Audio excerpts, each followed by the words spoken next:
is the goiest of times. That's right. That's right. Let me get this over here.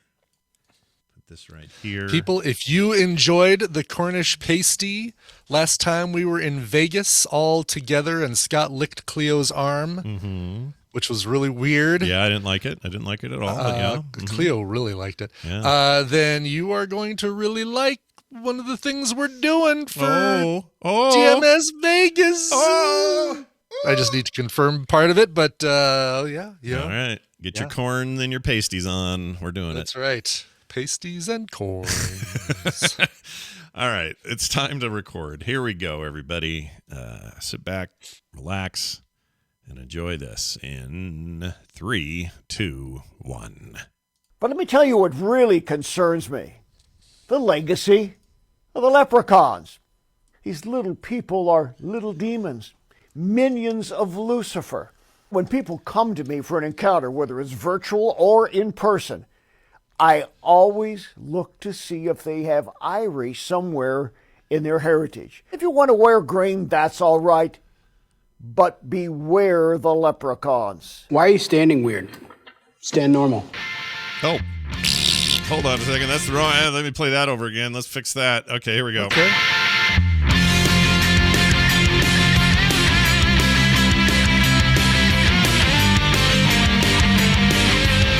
The morning stream. It's totes fat. Hello, everybody. Welcome back to the morning stream. It is TMS for Wednesday, March 23rd, 2022. Lots of 20s. Welcome back. Hi, it's good to see you. I'm Scott, and that's Brian. Hi, Brian. Hi, Scott. And that intro right there goes to Connor. I'm now. I can now delete that request from the request page. Yeah, get that out of there. It's now back in the rotation. So there you go. Tristan came over yesterday and he said, "Hey, you know that heavy, guitar intro that you guys do for TMS? It always weirds me out that my son listens to TMS." Oh yeah, that is weird. Very weird. Because I don't know. Maybe it shouldn't. Maybe there's stuff on here that I don't care if he hears. But he said, oh, man, he pulled up a Weezer song and he said, that song kind of sounds like this Weezer song. And he played one. I can't remember which one it was. But the intro, then he played it for me. And it's like, oh, yeah, if you just look at the chord progression, the and you ignore the like the speed of it, then it does kind of. There's a Weezer song that it does kind of sound like, and I wish I wrote down which one it was. Oh, I want to know. Now I want to know, so I can poke Bo and say, "Did you lift this from a Weezer song?" I'm sure he didn't. There's Probably no didn't. way. Yeah, doesn't seem like a thing he'd do. But, anyway, I'll have to ask him to tell me, and we can play it and can do a little compare and contrast tomorrow on the show or something. And since he's listening, it sounds like he listens. Hey, if you're listening right now, Tristan, get on it, buddy. Maybe he only listens so he can hear that great impression of his mother. Maybe that's the plan. Maybe that's exactly right. He's strongly considering coming to Vegas. Oh, nice. That'd be good. Like, dude, jump on it because tickets ain't getting any cheaper. Airfare ain't getting any cheaper. No, that stuff never gets cheaper. Although I know there's deals once in a while. There was some round trip to New York, one off for like $150, but it meant you had like 4 stops. And I thought, that's not good. I ain't doing 4 of those just to save some money on a trip. That sounds nightmarish. Forget it. I booked another trip for Tina and I, and she does listen, so I can't say on the show where we're going, right? Because it's a mystery date weekend. I planned the first time I've ever done this. I planned an entire guess what? We're packing up. You're going somewhere, but I'm not telling her where. I'm going to tell her what to pack. Oh, she'll be in a gondola in Venice before you know it. Yeah. Oops, I've let it slip. Oh, no. Well, there is one of those in Las Vegas. Oh, no, what did I say? Shit. Just kidding. It's neither of those places. Good. But that's coming up in May, and I'll have to post something on the TMS. I think there's going to be ample time for a meetup, and I know there's a lot of people that live in that part of the country, so it might be really good to do a meetup there. So you're saying it's in the States. I'm saying it's, I've already given part of it away. Yeah, you've given it. Now there's a 1 in 50 chance she's going to guess. Well, yeah. We're not, well, 1 in 49 of Texas. You know what? I'm not going to say, I'll say it's out of Colorado. We're not going to Colorado. Okay. I can take that one out of the running. All right, it'll be 1 out of possibly 48 since Texas wants out sometimes. Sometimes they want out of here, so maybe we'll lose them by Well, plus then. we're doing Texas Friday. 2 days from That's now, right. we're going to They'll still Texas, be a so- state by then, so you're good. Yeah. Don't And we worry just about did it. California, so we're not doing California again. And, No. And we can take Nevada out because we're doing Vegas. Oh man, right we're before that narrowing it trip, down. so- We're in the low 40s now. I know, exactly. She'll have it figured out in no time. Well, anyway, that's awesome. I had another dream last night, and I looked through the cards, couldn't find anything comparable, so we're just gonna have to groove on this one. Nicole, our old pal Nicole, used to do recommendals on Wednesday. Now Yeah, Randy does them. yes. So today's a good day that this happened, or it happened last night. But Nicole was in this dream, and for some reason she was in, I don't know, there's always chairs and thrones in my dreams, but she's in a throne. Oh, that's got to be something. It must be, right? Because it's consistently happening. It's happening all the time.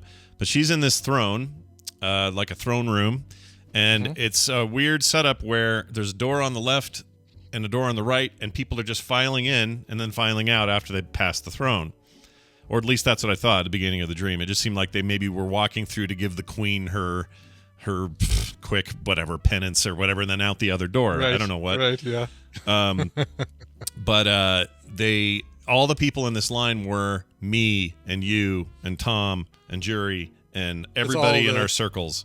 All the TMS producers. It's almost like one of those nerdtacular photos where we have all of us lined up and then Nicole's at the front accepting us. Like, And it's even a few others like a receiving line. kind of thing. exactly. And it's got, you know, Garrett's there, Jocelyn's there, like all these connected people. Jenny Josephson was there and her husband.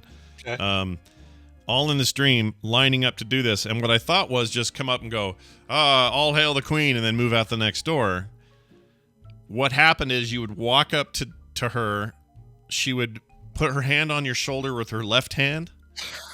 Yeah. And then with her right hand, she had a knife, and she would like slam it right into your neck, right here. Oh my God! Really? Slam it into your neck, hold it there for a second, pull it out, and you weren't dead. You were now officially like her, I don't know, blood slave or something. You're like a zombie, and then you shamble out the door on the right, and that was the thing, and the whole thing, and it seemed like it was just happening one after another. I had my turn. I think I may have woke up right around after my turn, but I watched you, for example, get stabbed in the neck, and then watched you shamble out the door. All just Holy Nicole, mackerel. and she smiled the whole time, just had a grin on her face, like shunk. Send you on your way. Shunk. Send you on your way. Yeah. It's really God. weird, man. Really weird. Yeah. Maybe That is- maybe I shouldn't have watched brand new cherry flavor. Maybe I shouldn't have watched see, that. that's the thing. Yeah, you know, you always got to like trace it back to the weird crap that we watch and what kind of influence that has. Because I'm surprised last night I didn't have dreams of my colonel dying over the Sea of Japan. There were no survivors. Because that's the damn episode I just watched of that show. Oh, it's hard, man. That's a hard one. Oh, it's a Yeah. hard one, Still man. hard. It's still really, really. That's a really affecting thing on in television history. It's hard more to, affecting now, really, knowing that it's coming.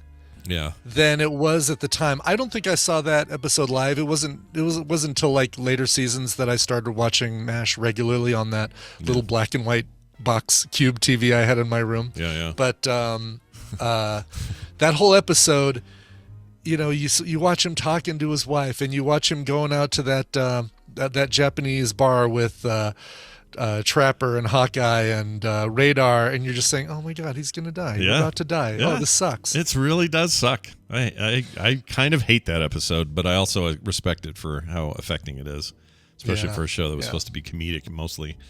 Anyway, well, now you're about to turn a real corner because not only that, but freaking what's his name was like, "Man, I'm out of here. I don't like my contract." Trapper's like, they do the best thing. You kind of alluded to it last week when we were talking about it, but it's like, oh, by the way, while you're in Tokyo, Hawkeye, Trapper, got the call. He got to go home, so he left about 10 minutes ago. Yeah, he effed off while you were gone. Yeah, exactly. Yeah. We couldn't get a contract negotiation signed with him, so he's out, and Mike Farrell's in. Yeah, and he'll be a kind of a nerd at first, but then he'll puke on the way home, and then you'll get drunk and make fun of Frank. That's what you remember. I remember of all of BJ's it. Introduction. Yeah, it's all I remember is he hurled out in the field because he was like, I can't just let this body go, and he lifted it up and it was all gross and he barfed. Right. Yeah. Oh my god! And not just I love barfed, that. he was like He was even, and Hawkeye does the weirdest thing. He goes over there almost like he's like a starting wrestling move. You know how you start in that wrestling move where you put your arm around the stomach, like he's almost helping push the barf out of him or something. Yeah, it's weird. It's a very odd. I understand. Watching that, I did get that because I watched that. I couldn't just stop watching after Blake died. I had to watch the two-parter of BJ's introduction. Yeah, you got to keep going. It's an important connection there. It is. All right, real quick here. I'll talk to Nicole. I haven't told her about this yet, but I'll pass it. Yeah, I'm curious. By her. You'll have to message her and Yeah. say, "Hey, here was the stream I had. What do you think?" Now, before we do anything else, I have to register a complaint. Oh no! I have this heater over here. I love. By the way, I love this new complaint song. Oh, you like it? All This right. segment, this new complaint segment of TMS. I got to start coming up with complaints because I'm sure I've got some. People seem to enjoy it. So back here, I got this space heater. Okay, it's one of these Costco dishes. You know the ones. It's like a dish with like a mesh in front of it. Like you could, if you put it on its back, it could probably cook a hot dog. Yes, yes, it looks like a grill. That's a good way of putting Yes. it. It also makes a horrible sound if you bump it or move it while it's on, which is good. It's supposed to, that keeps you safe or whatever. Sure. Anyway, we thought this would be the one to have in here because in the winter, my basement studio is kind of cold, not horrible, but cold enough where it's nice to have a little extra heat, and we don't want to blare the heat down here all day just to keep this room warm. So in the summer, it's no problem. It's nice and cool down here. I love it. But in the winter, I kind of want to have this little thing around. This has settings from low. So there's off, low, medium, high, and then lots of little analog in between. Okay. All right. If I put it on high, I die. It's too hot. It cooks you, basically. It cooks me. Yeah. If I put it on medium, which should in theory be the happy place, the happy medium, it's not hot at all. Like I can barely. Really? And what is low? Is low like low is nothing. Low may as well be frost off. coming out of it. Yeah, it may as well be off when it's on low. So I guess what I'm saying is I effed up. I shouldn't have got this one. I don't know what kind to get. I need something with more. I don't know, like a. But you said there's like analog between them, right? Can you put it halfway between medium and high? Well, right now that's where it's at, and I'm cold, and it's Gotcha. right So here. It's like right there by me. So it's almost like this is such a deep cut. Nobody is gonna get it, but it's like Jenny Josephson's microphone when we do ANTP. Yes. But no one will actually. I mean, Jenny Josephson would get that joke, and Bobby will get that joke, but nobody else. That poor Mike. Yeah, but I know exactly what you're saying. Like it goes like 1, 2, 3, 4, 9. Yes. Yes, it's like that. Imagine, the Jenny mic's the exact. Imagine if you were listening to music and the only settings were, I got drums in my head and they won't go. You know what I mean? Like, Yes, it's stupid. exactly. So Costco, I know. Look, you make toilet paper and you make chili, so I already know you're at odd ends with each other over there. Okay, Yeah. I get it, but maybe make a better heater. This one's a Kirkland. Oh no, it's not Kirkland. It's not made by the same company that makes processed cheese and pants. No, but they. Let's see here. Presto, it's called Presto. Presto. Yeah, they make toasters. Don't they? they? I think Presto makes toasters as well. Do they really? Same I might have better luck with a toaster sitting close to might. me. Yeah. It's freaking effed up. I have mine is a Dyson, so it's the it looks like the long open fan without a blade kind of thing inside. Oh, yeah. And it pumps out hot. But here's the problem. It does great, and it's got a bunch of settings. It's even got a little remote that I can use anytime I want to adjust it. Very nice. It's a little magnetic remote that sits on top of when I'm not using it. Yeah. But the problem is that it's a fan, so it's constantly making noise. I don't know how it works with no blades, but somehow it pumps air out of there. Yeah. So the minuscule adjustments are great, but unfortunately the heating or the noise is something I can't use while we're doing a show. So I probably can makes warm too it. I much. can warm it up in here pre-show, post-show, but during show, let's hang some meat.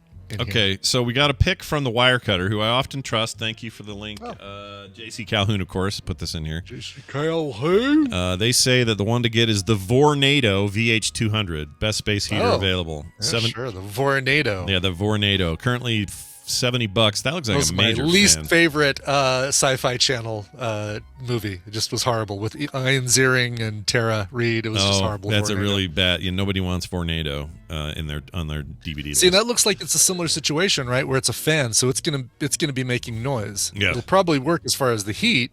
Yeah, it says it's quieter than other fan-based ones, but that tells me it's still got sound to it. You know what I mean? Too much sound is. I mean, I want no sound, which is why I got this one, because this dish is all about radiating heat, not blowing it.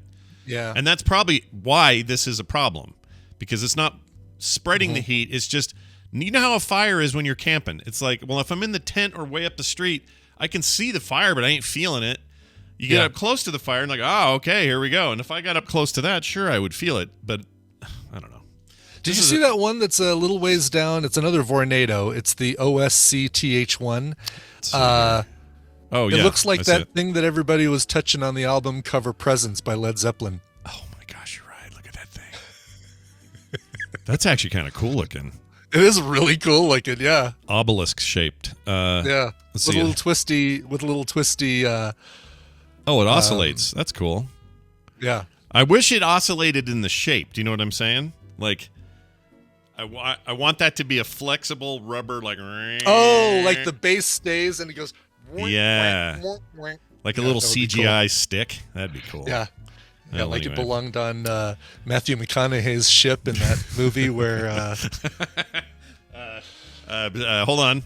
Interstellar. That's the movie. Interstellar, yes, Yeah. exactly. Where he cries. Yeah, that's the one. Yeah, yep. I actually like All that right, movie. all right. I like that movie a lot, but some people don't like it. I like Interstellar. Yeah. So, whatever, it's science fiction. I like it all. All right, there's my complaint. Remember Yeah. we were talking yesterday about 3D prints, and you were talking about, well, yeah, if you got a filament printer, like sometimes you come back down and you've got spaghetti all over the place because your print came unhinged from the plate and it spewed filament all over the place. What kind of things can go wrong with resin? And I said, well, there's issues where it doesn't, like the whatchamacallits, the stands, the supports don't hold, and your model just drops into the vat. Yeah. There was one other thing that could go wrong, Scott, and as you know, I've been printing this Kyber crystal holder, and I sent you a text with 2 photos Oh, yeah, look at these here. Okay. that you can pull up. Yeah. Here's what happens if you don't put enough resin in the vat, and you come back downstairs in the morning after 13 hours of printing, and...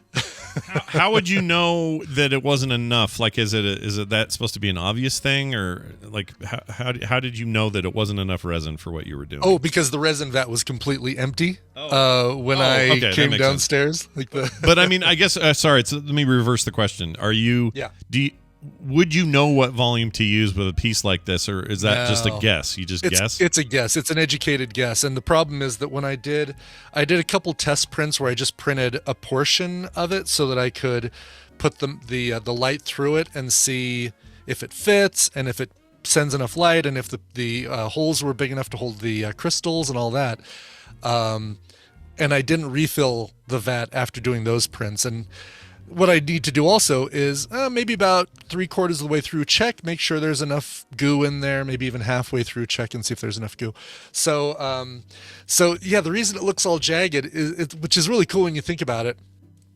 This thing prints at an angle, right? So it's like it prints this part first, and as the plate lifts up, it builds more and more of this thing. And that goo is just sitting there on the bottom of the plate. It disappears from one side of it because it's really thick. Yeah.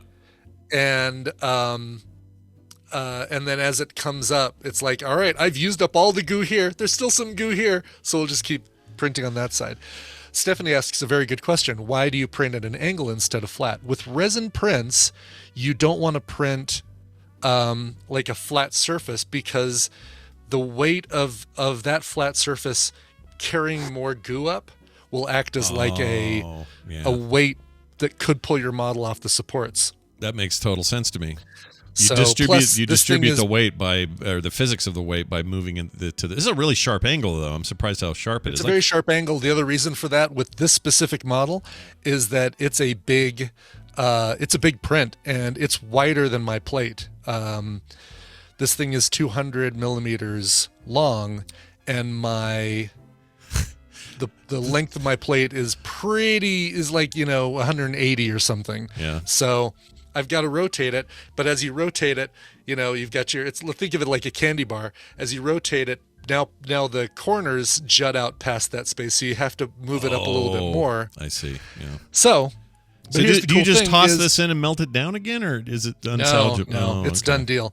Yeah. The benefit of that, though, is now I've got a piece I can test, and I have it right here in front of me, and so I can actually let's see turn this. it on for you. Okay. So you've got at least a testing bay here. Right, exactly. Let me turn it on. There we go. All right, so you can see I've got a napkin wrapped around it to cut off the other amount of light. Yeah, it's censored. You can see if I set a crystal on top of it, it fits the light beautifully. Yeah. And that crystal glows, That's baby. cool. That's cool. Yeah. Proof of concept, not a total failure, I say. Not a total failure. It's like, all right, now I know that this thing will print successfully, and that's exactly what it's going to do tonight. But That's awesome. All right. this I didn't whole day, know it's gonna I be didn't another 13 hours. I didn't know with resin you couldn't reuse the stuff if it was a goof. Yeah, it's with filament you kind of can. There are machines that will break it down into pellets, and then you can reform those pellets into strands, but it's not. It loses a little bit of its integrity in doing that. Yeah. But yeah. So here's the fun piece. It's like this looks like like a derelict should be floating in space or something. Yeah, exactly. Never forget the cant or whatever it was in The Expanse. Right, exactly. Yeah. Floating out there. All those bodies, man. All right. That's cool, though. Tonight before I go to bed, this one should be done, but I'm going to check it at the end of my workday, right after dinner, and I'll just make sure that there's enough goo in there, and Cool. should be good. It should be All right. So good. tomorrow we'll have another look at it. Another piece to look at, and it should be the final. I won't say the final piece. It'll be the final proof of concept, and then I start adding some Star Wars accoutrements to it. The only other question I'd have is, did it take as long or longer than you thought it would, even though it misprinted? Did the time end up being what you thought it would be, or less? Yeah, because here's the other thing that's interesting about 3D prints, or about resin versus filament. Let's say your filament plate is 6 inches by 6 inches. Yeah. Pretty similar. Like I think a Prusa or an Ender 3 is a little bit bigger than that. Sure. But you print a little tiny cube on there. It'll take less time to print a little cube as it would a big cube, because the head just has to move around a little bit. Oh, okay. But if I'm printing a tall, skinny object versus a tall, fat object, it takes the same amount of time on a resin printer, because it takes the same amount of time to cure each layer. Right. So the closer you can make all that stuff to the plate, the better. Yeah. So printing this, Like, if I could print it as close to like this angle as possible, it would take less time to print than if I printed it vertically. Yeah, like because you have the stilts. Basically, it has to cure and print as well. Exactly. All the supports and stuff. So it does.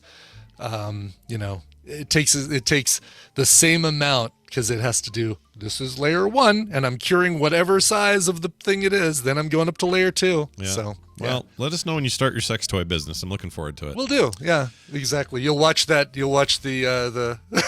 the items go up like that. Yeah, I'll watch them go up. They always have to be at an angle. Speaking of sex toys, this guy's here. Joining us today, Mr. Brian Dunaway. As always, Mondays and Wednesdays are his days.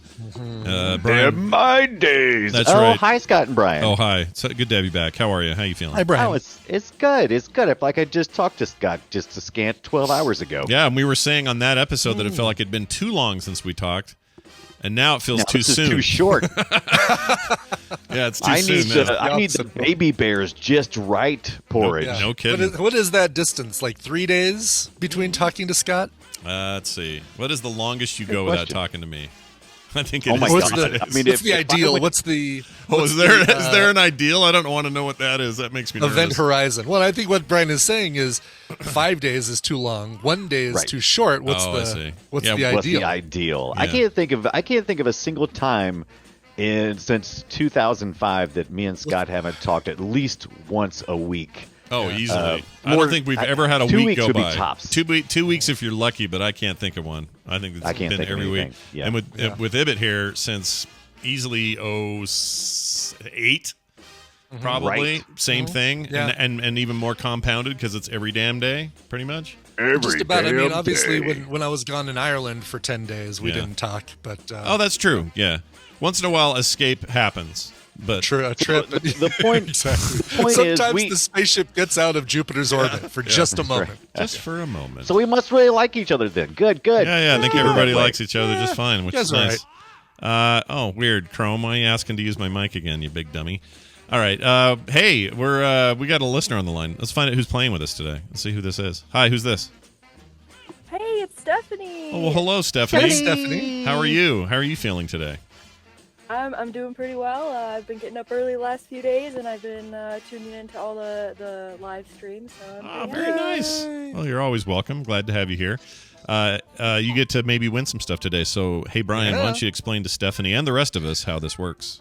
Yeah, swim your mermaid costume over here, and time to play the Tadpole Feud. I've surveyed the Tadpole on some nerdy topics, and Scott and Brian are going to have to predict the answers that they gave us. It's their job to see how many of those answers they can guess. Now, Stephanie, let's not wake Kyle up. Your job is more important than ever because you're going to be working with either Scott or Brian. And if your team wins, you get a prize package that includes, this is good, Borderlands 3, as well as the Director's Cut DLC. So it is a great Borderlands 3 collection right here. If you will. Name brand game. Look at that. Yeah, look at you. Fancy, Triple A fancy. title. Big Yeah. thanks to Wesley for sending this one over. Yeah, thanks, Wesley. You're the best. You don't already have Borderlands 3, do you? I am not the gamer, so that would be a Kyle question. Oh, well, So Kyle, yes. Kyle could win Wake Kyle today. up and ask him if he's ever played Borderlands. Kyle, get up. Kick him in the leg. No, I'll just surprise him if I win. All right. There you go. Very He'll good. appreciate that more. That'll be great. He may already have it, but even if he does, that is. I finally picked it up. It's a good game. It's a good time. It's a good game. Yeah, I gave it. I let it sit too long before I played it, and I'm sad because it's very good. I've never played it. Yeah, you might like it. Maybe it's yours today. Did you Maybe play you'll any? I thought about keeping it. I thought that, but I decided that's no, I couldn't do that. Have I've you- got too much to play already. Have you played any of the Borderlands games? Or No, Oh, they're so no. good, so good. And You're it in seems for like a stuff I treat. like. You know, I like that kind of open world quest kind of stuff. But Do you like annoying robots who talk too much? oh yeah, right. That's where the robot that Claptrap. Builder and built. Yeah, Yes. Claptrap's annoying. Yeah. He's the worst part of those games, but But he's amazing. no, he's the worst. But He's the best. but he's the best. But he's the worst. But he's the best. All right.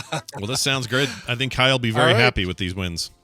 No kidding. Well, to win, you need a topic. And let's give our boys the topic here. Please put your hands on your buzzers. We survey the 553 members of the Tadpole, and only the penitent of them passed. Here's your question. What is your favorite quote from an Indiana Jones movie? Oh, son of a... Scott. Rename the dog Indiana.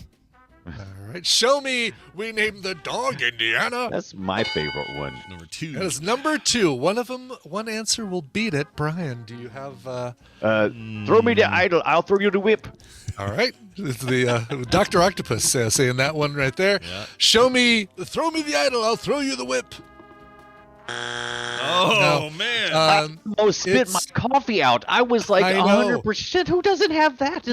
It's like the A first lot thing of to people. sit. Yes, 9 people said that one. No time to argue. Throw me the idol, I throw you the whip. It did come up, but sadly did not make You the, people, you're disappointing me. Yeah. I know, Well, I you know, they can do that. Well, that means So me Scott, and you yeah. and Stephanie have control of the board. All right, Stephanie. Anything jump to your head? Oh, jeez. I think I should wake Kyle up. Man. Now you're like, well, maybe Kyle should be awake for this. Oh yeah, no, he's the huge Indiana Jones fan, and I refused to watch it for like my whole life because I thought it was a Western, and I don't like Westerns. Wow. He's Oh, like, wow. it's not a Western, and I'm like, okay. So we started watching it. But he's got a couple months cowboy ago, and I hat. didn't even finish it. He does kind of have a cowboy hat, and he has a whip, Kind of. which is, Yeah. Westerny. Yeah. Sure. I get that. I know one in particular that well, it's one I always say. Man, I'm waking up. Let's do Bad Dates. Oh, wait, don't wake him up. Don't really. Please wake him up. Yeah, she can wake him up. Who cares? That's funny. While she's waking him up, I'm gonna give us a win here and say I hope it's a win. I'm gonna say Bad Dates, Indy, or bad dates. Such an Bad easy dates. one. Yeah. Okay. By the way, I almost. Well, let's see if it's on there first. Show me Bad Dates. Yep. Okay. Number 6. I almost went and found audio of all of these to play, like, was right after the quote. Oh, that would have been Wednesdays. fun. I have so much to prepare for on Wednesdays. I did not have time to go through it. Yeah, that's a bunch of work to go get those. As much as you wouldn't think it would be like you got to track down every scene for the most part. Sometimes YouTube has them. If you Google each of these, you find a YouTube clip that has them. Oh, so. that's true. With a movie this big, yeah, that's true. Did you really wake up Kyle? I really did. Oh no! She Poor wants to Kyle. He works like a midnight, like a graveyard shift. Yeah. And Look, he's comes gonna. home, goes He's gonna. to sleep. She's stacking the deck in our favor. That's all. That's all. That's true. That's true. Well, you don't have any rules on the books for two people doing. No, not at all. No, Okay. it can totally be a team effort. All right. Sure. Then okay, so we got Bad Dates. I know another one, but does anything jump to Kyle's groggy face as he wakes up? He says this belongs in the museum. Is that a quote from Belongs in a museum, Dad. Go back to sleep. Stop making me lose. Let's try that. All right. So the quote, you're saying the quote is, "This belongs in a museum, Dad." I don't know if the dad part's there. I always think it is, but Yeah, I don't know about the dad part. All right. Show me any form of that. Yeah. It's just, it belongs in a museum. He never even says it to Sean Connery. He only says it to Panama Hat guy, and then he also says it when he's River Phoenix in the train car. He basically says the same thing. It's a total Mandela effect. There is no, it belongs in a museum, Dad. where I can tell you where I got it. I think I found my Mandela source on comedian or that. something, Yeah, it was a right? stand-up comedian on an episode of Letterman, and he did a really good Harrison what it Ford voice. was. Yeah, Yeah. And he did the whole sword dad thing, and it stuck with me. Couldn't get rid Here's of it. what I did. I found on dailyscript.com the Indiana Jones and the Last Crusade script, and I searched for every mention of the word museum. Yeah. Just put a link to it in the chat room. But That's great. I wanted to make sure, because it's like, oh, wow, total Mandela effect. I thought that was a line too. But again, it came from that guy doing a great impersonation of Harrison Ford. All right, how about snakes? Why did it have to be snakes? How about that? Snakes. Why'd it have to be snakes? Do it. Snakes. Why did it have to be snakes? Show me that one. Number one. Yep. Right there, number 1. Not the biggest points though, so we gotta. No. Come on, let's exactly. do this. Yeah, we I gotta can't do believe this. that's number one and not. Take another. I What's Kyle got another one at the ready? No, he said that's all he had. So I we let woke him go him back up to for bed. that. You woke him up. He's like, leave me alone. I'm trying to sleep. Why are you asking me That's weird funny. questions? That's really funny. He was a good sport. And this is all Indiana Jones movies, all 3? Did you tell him what he was playing for, just in case he said, "Oh, you No, I didn't, but I should have done that for motivation. Let He Brian was have just it. out It's of fine. it. I've He got had just gone to bed like an hour ago, so he had fallen asleep already. I feel really bad. It'll be fine. You guys will stay together. That's what matters. He's All right, let's go ahead with the top men. Top men. Men. Yeah, that was Show what's Yeah. his name? Fatty Porkins. Boy. Porkins. Yeah, Top men working on it. Yeah. Yeah. yeah, Porkins. Show me top men. Are you kidding No. me? Are you gotta Number be 14 kidding. on the list. Popular, but not in the top 10. Wow, that Yeah. blows Top my mind. 10. Top 10. It's not in the top 10. Can we? Right. All right. Can we still in 2022 say "No Time for Love," Dr. Jones? Yes, You can As long certainly as I say say that. it like that and not in Yes, the and not offensive way. in the short round voice. Yeah. Sure, let's say it like that. Show me "No Time for Love," Dr. Jones. Dr. Jones. So this is also Number- isn't this also a Mandela effect? Because I think it's No Time for Romance, Dr. Jones. I think Isn't you're it? right. Yeah. Oh, really? people That one I remember did it look might up be on the something like script. that. Let's see here. Hold on. "No Time for Romance." I'm pretty sure, unless he said both, and that's possible too, I guess. Hey, Dr. Jones, "No Time for Love" is what he says. No time for Oh. There you go. See, we've just always said it offensively. Yeah, You you're wanna right. you wanna play it on the show, Scott? Yeah, do you have it handy there? I do. Yep, Put it it's in right just- there in your Discord. I'm gonna play it real quick here. Here Hey, we go. Dr. Jones, no time for love. Okay, you go. there's another They're one coming later from where he his mouth and says mine. something about romance and at the camp where the snake tries to eat what's her name, but I can't remember the line. Keep going. Maybe Anyway. I'll Yeah. get some more freebies. Come on, Scott. Can you remember any other ones there, Scott? Good Brian, point. you've got control. All right, you go now, Brian. You're winning. You're not winning, but you could win. You're playing. You're Well, playing. after, oh god, I'm trying to think of what the Tadpole will say now because they've kind of surprised me about the other ones. I'm gonna go with my favorites, which is something I say all the time. It's like X never ever marks the spot or something like Right. that. I'm probably getting it wrong. Okay. Let's see. He says that he's in his instructor mode at the Right. beginning of the Last Crusade, and then he has to he's eat it in front of later, the I think. class. Yeah, He does it have marks to eat the it spot. later. Yep. All right. Show me X never ever marks the spot. The winning prize is earlier. Oh, Yeah. man. It's on there. It was What number And 23. everyone. 23 on the list?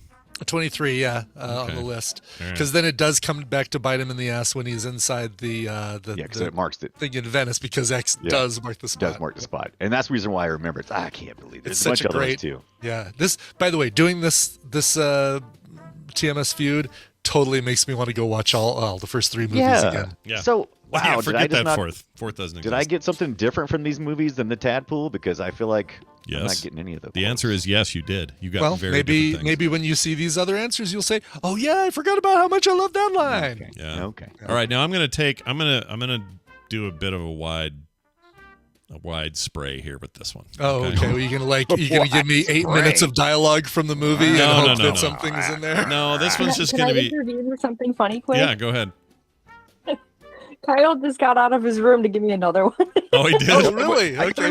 got another one. About it. All right, what do you get? Sadly, it's the snakes one, but he apparently was thinking about it because he came out of his room. Oh, okay. So And it's the he's like, same "Oh, one. it's snakes." So we already did the snakes. Why did it have to be snakes?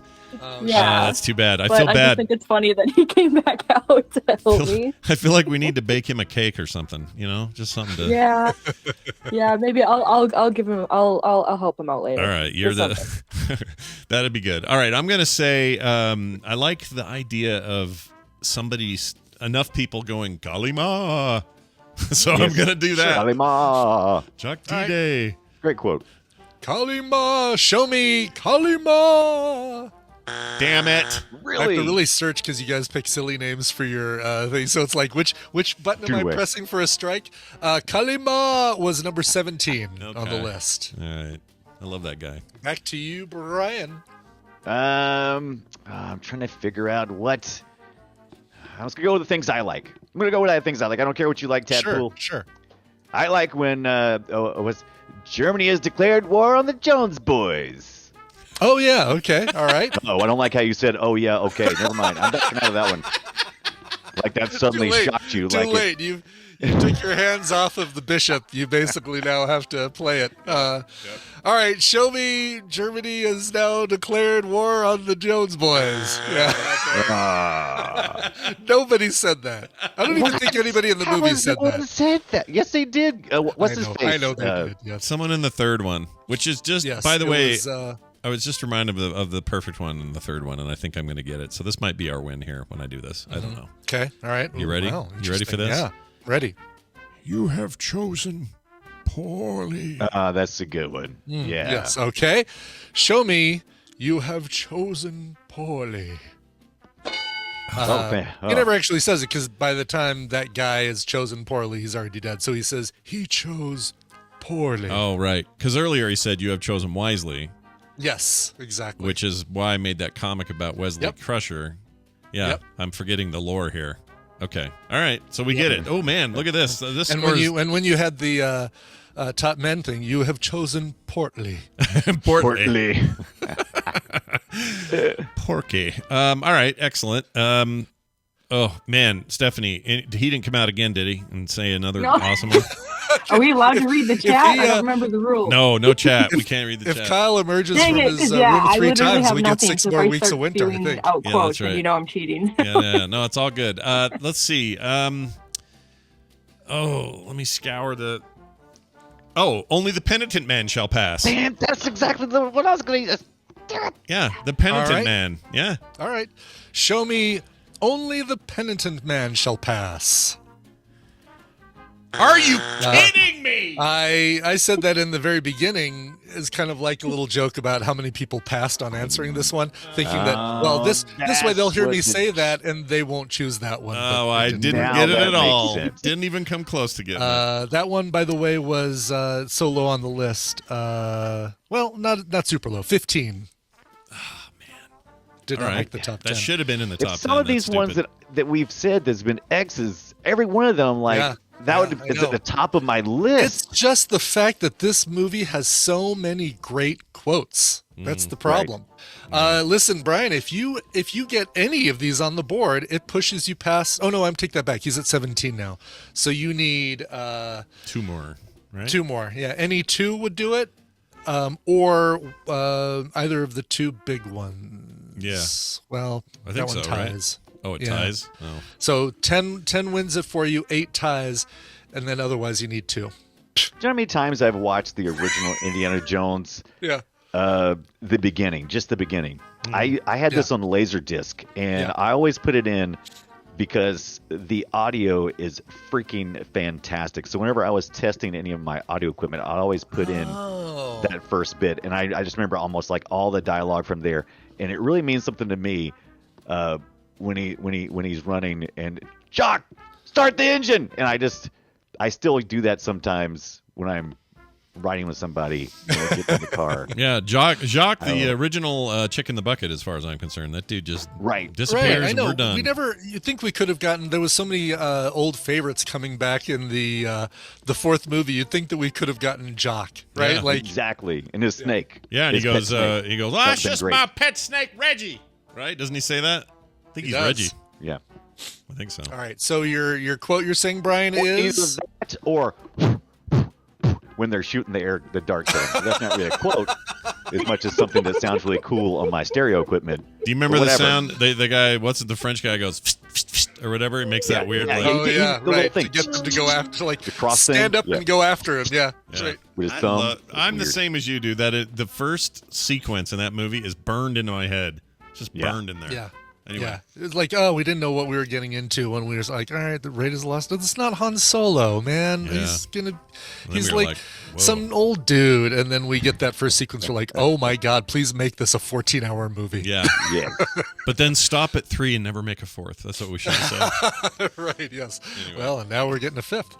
Yeah. All right. So the quote you're officially giving me, start Brian the Dunaway. All right. Show me, Jock. Start the engines. Yeah. So tough because I really wanted to give you that one. All right, let's get to so congratulations, Stephanie and Kyle. You win Borderlands 3 and winner, chicken dinner. Good job, you two. Woohoo! And it does count. Kyle gets points for being there. Yeah, he wins as well. Yeah. So one. God. Yeah, you got one. You only got one. All right. So in the 3rd movie, he's on the dirigible, the blimp, and he throws the villain out of the window, and everybody looks at him, and then it's silent for a second, and then he says, "No ticket." No ticket. No ticket. Awesome. I should use that one. That's a good one. Use that one. It's a good one. It's a tough. It's like, we named the dog Indiana. You hear that quote and you instantly know what it's from. If you say no ticket to somebody, they're not going to go, "Oh, Indiana Jones in the Last Crusade." Yeah. Right. This is back when it was the scene, and I can get it. This is back when it was not at all controversial to throw a Nazi out of a window. I really enjoyed those times. Those were good times. No, Junior. Yeah. Junior. Don't call me Junior, by the way, number 10. I'll just show you right now. You should have said that one a few minutes ago. Don't call me Junior. When the pressure is off, these just flow in your brain. Yeah, exactly. Let's see. The other two all both come from Raiders of the Lost Ark, and the first one, Brian, is like a couple lines right after the last one you gave me. It's I hate snakes, Jock. I hate them. And it's the only time, like, we always attribute Indiana Jones to saying, I hate snakes. I hate snakes. He only says it once, and he says it in that line right there. I hate snakes, Jock. I hate them. Yep. Right. I hate snakes, Jock. I hate them. Yeah. Yeah, he really does. And the other one also comes from Raiders of the Lost Ark. He's down in the bowels of the submarine with Marion, and he says submarine. It's not in the years. It's not the years, honey. It's the mileage. It's not the years, of course. Oh, man. That's a great one. I was hoping one of these would be when Harrison Ford got nailed in the chin by Marion while he's trying to recover, and he screams so loud that there's sound outside the submarine. That's one. That is a great one. Somebody did do that with the yeah. Let's see here. Don't look, Marion. Keep your eyes shut. Number 12. Nazis. I hate these guys. I don't know. I'm making this up as I go. Is a good one. We are going to die, which is one of the funniest moments in Temple of Doom. Yeah, that was a good one. Asps. Very dangerous. You go first. Is a great one. That's right. Might be one of my favorites. Fortune and Glory, kid. Fortune and Glory. Okie dokie, Dr. Jones. Hold on to your potatoes. Yeah. That's why they call it the jungle, sweetheart. Never tell me the odds. Three people are confused. That's not here. Yeah, it is. That should be here, shouldn't it? Wait, nobody tell me the odds. That is a Han Solo quote. Why does it sound? Why am I picturing him in his hat and his whip saying it's it? Harrison Ford, right? I've conflated it. It's in both places for me. That's weird. Really? Oh, interesting. Nothing shocks me. I'm a scientist. I was the next man. And finally, let's see. A lot of these are like, the German army's on our tail, and you want me to go to Berlin? That's... Yeah, or I said no camels. That's 5 camels. Can't you count? Oh, that's a great You know what? There's more. Using that in day-to-day life. There's more Last Crusade in here than I thought there would be. I expected more. Quite a lot, yeah. I expected more Temple of Doom, because I think Temple of Doom has a great bunch of quotes, but most of it is just like different yells and action. Yeah.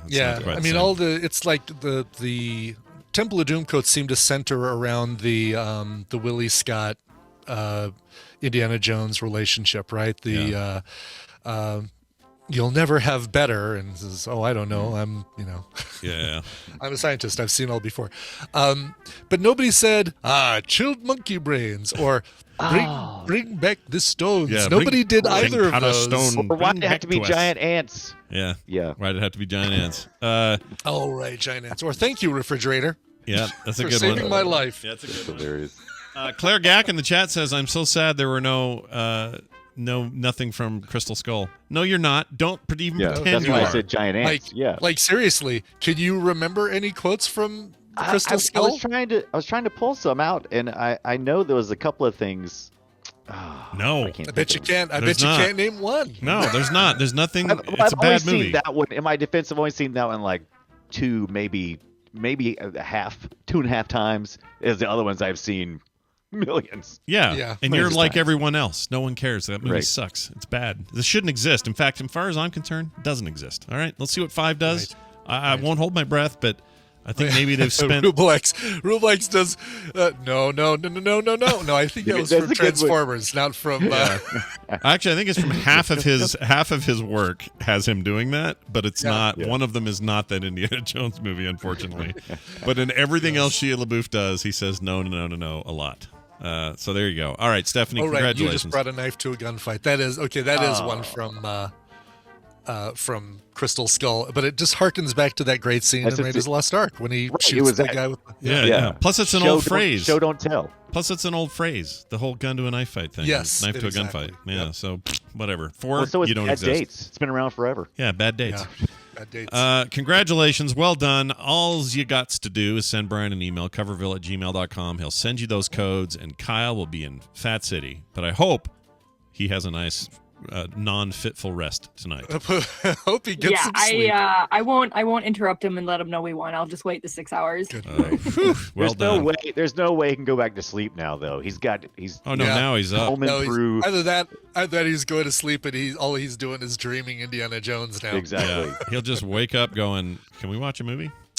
All right. Well, there you go. Hey, Brian, well done. A reminder to find folks at home that yesterday you and I pulled off a miracle, which is we finished up our 2-week discussion of the Metroidvania world of games that started in the retro space, and we covered the Castlevanias yesterday, and it was fantastic. I really had a good time with that episode. We had such a good time. We didn't come close to covering everything we wanted to, but we did get a chance to talk about the earlier parts of Castlevania, and it was so good. Yeah, I had so much fun studying that. It was really good. So go check it out. Lots and a lot of whip references there too. Oh yeah, lots of whips, lots of chains. Throw me the Dracula spelled backwards. I'll throw you the whip. Yeah. Oh yeah, Alucard. If anyone doesn't know this, Alucard, a very popular character in the Castlevania series, his name is Dracula backwards. So there's that. If you didn't know that, he wasn't born that way. No, he chose that name. No. Despite his dad. That's right. Despite his father, who is spelled Dracula frontways. Anyway, spoiler. Hey, Brian, have a great week, night, time, whatever. We'll see you for Film Sack this weekend. Kiss our butts. Goodbye. Yeah. All right. He's out. Brian, say. We got to take a break. When we come back, some time with our good pal, Tom Merritt. You know him. You love him. He's great. Yeah. Also, Recommentals with Randy. I think he's still in town. He's still in town. Yeah, he is not headed out to his vacation yet. Phew. We dodged that bullet. But we're also prepped for a couple of weeks with his stuff, so it's exciting times. Stick around for all of that. Brian, play us a song in the meantime, will you? Okay. How about a band called Graveyard Club? Bum, bum, bum. They have a brand new album coming out on June 17th called Moonflower. But look, you don't have to wait 3 months to hear a song from it. No, we're going to give you a song now to listen to. This is the brand new single from the band Graveyard Club. From, where are these guys from? I always like to say where a band is from, even though it really doesn't matter. And in Minneapolis. Oh, all right. They're from up north. They are Graveyard Club. Here's their single, Nowhere. All right, here it is. We'll be back in a second. If you would all just do me this one favor, stay tuned. Shit, I can't find the thing. You could tell I was kind of delaying here. I have a mix-up on the board. Sorry, I should have talked longer. No, it's not your fault. All right, here we go. Hi, I'm Ben Dover from Computers Northwest. If you feel that computers create more problems than they solve, you really need us. That's not fair. Up till now, I've been reverend as shit.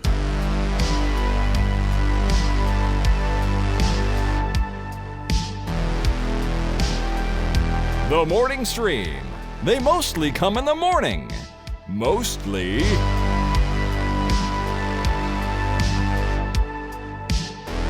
Yeah, that guy's name was Ben Dover, for real. I checked it out. Ben Dover, wow. Yeah, he had an old computer store in the 90s, and it's a terrible name. I hope he was somewhere when somebody called to do a prank call, and they say, hey, is Ben Dover there? Oh, yeah, actually, he's right here. You can talk to him. Hi, I'm working on computers. What can I do for you? He's Ken Kratz as well. He's Ken Kratz, yes. That's Secret identity. Revealed. That song, by the way, was Graveyard Club from their brand new album coming out June 17th. That song is called Nowhere. Fantastic. Yeah. Let's get Tom Merritt in here. Let's talk some tech, you know? Yeah. I say why not. I say why not. All right. Say why not. Let's see if we can... there we go. All right, here's this. Check this out right here. With the computer, as with any tool, the concept and direction must come from the man. That man is Tom Merritt. He is here as he is every Wednesday, digging up tech stories so that you guys don't have to. You still can if you want to, but, you know, he's doing it so why you don't bother? have to. When somebody's here to do it all for you, why do it yourself? Yeah, just let Tom do it. Tom Merritt, welcome back. How are you?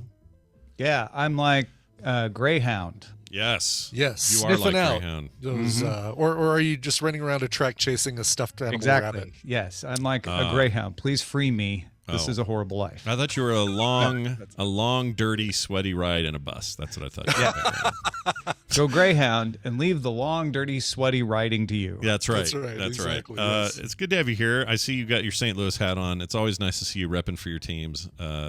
This is I always remind you with this one. This is a classic St. Louis Browns hat. Oh, that's true. You have reminded me of that before. And the Browns have not been there for a very long time. 1954. 1954. Excellent. Yes.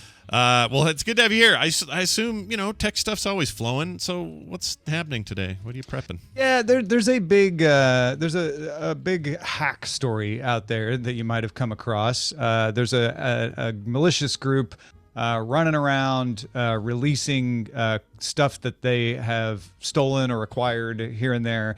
They did it to NVIDIA.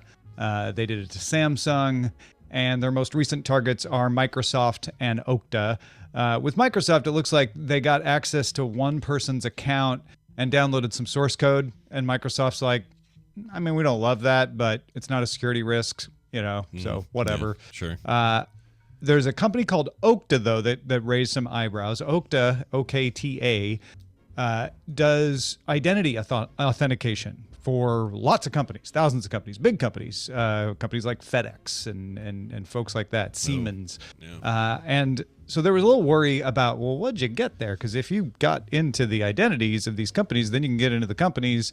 Okta is saying that what the attackers gained access to was a single laptop from a support engineer at a third-party company called Citel.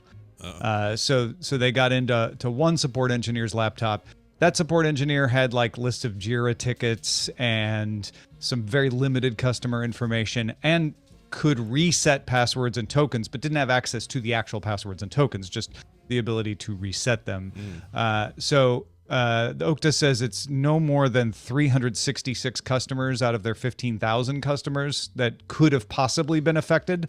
They say that's the maximum number. They're not even saying that's how many would have been exposed. Yeah. So they're trying to calm everybody down and say, look, this is embarrassing. It happened for about 5 days in January. We shut it down. We ended the session, deauthorized the account, suspended it, etc. And nothing else happened after. There's no ongoing malicious threat. So it's not good, especially if you're one of the affected customers. And there could be some embarrassing things. Maybe in that list of Jira tickets come out. There's always, even just a little bit of personal information could be used for phishing attempts and try to gain access to companies that way. So you could see a story down the road where one of these companies gets breached and they're like, oh, they must have had more, and maybe they just fished their way in. But it looks like this malicious group really operates by bribery more than anything. They go and they pay people off, or they buy credentials on the open market, and they're trying to claim they're doing it for good. They're like, we don't target just anyone. Like with NVIDIA, they made a demand that NVIDIA roll back the driver that prevented mining on NVIDIA cards. So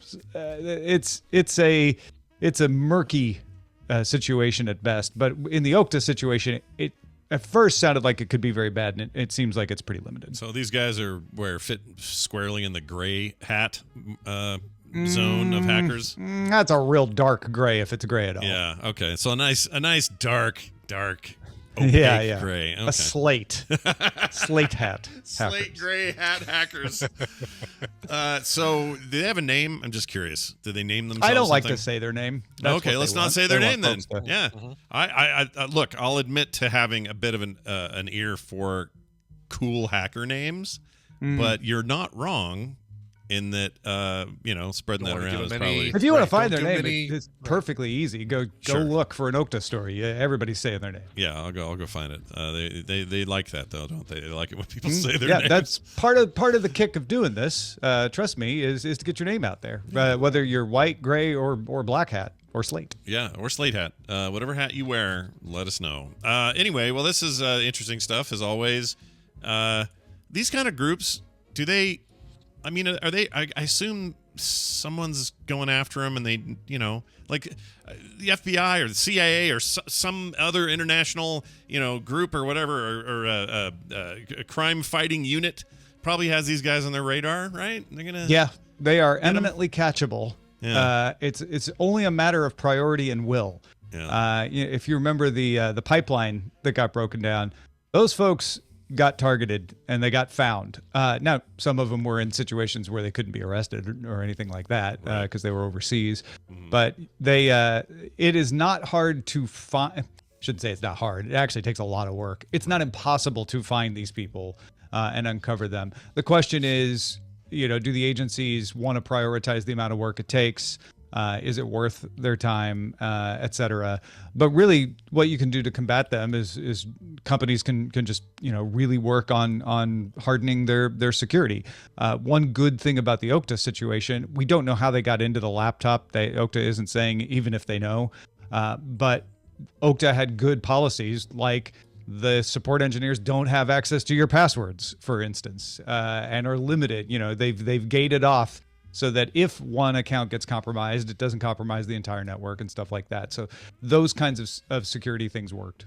Do you think it's weird? Okay, this is just a Tom opinion thing I'm asking.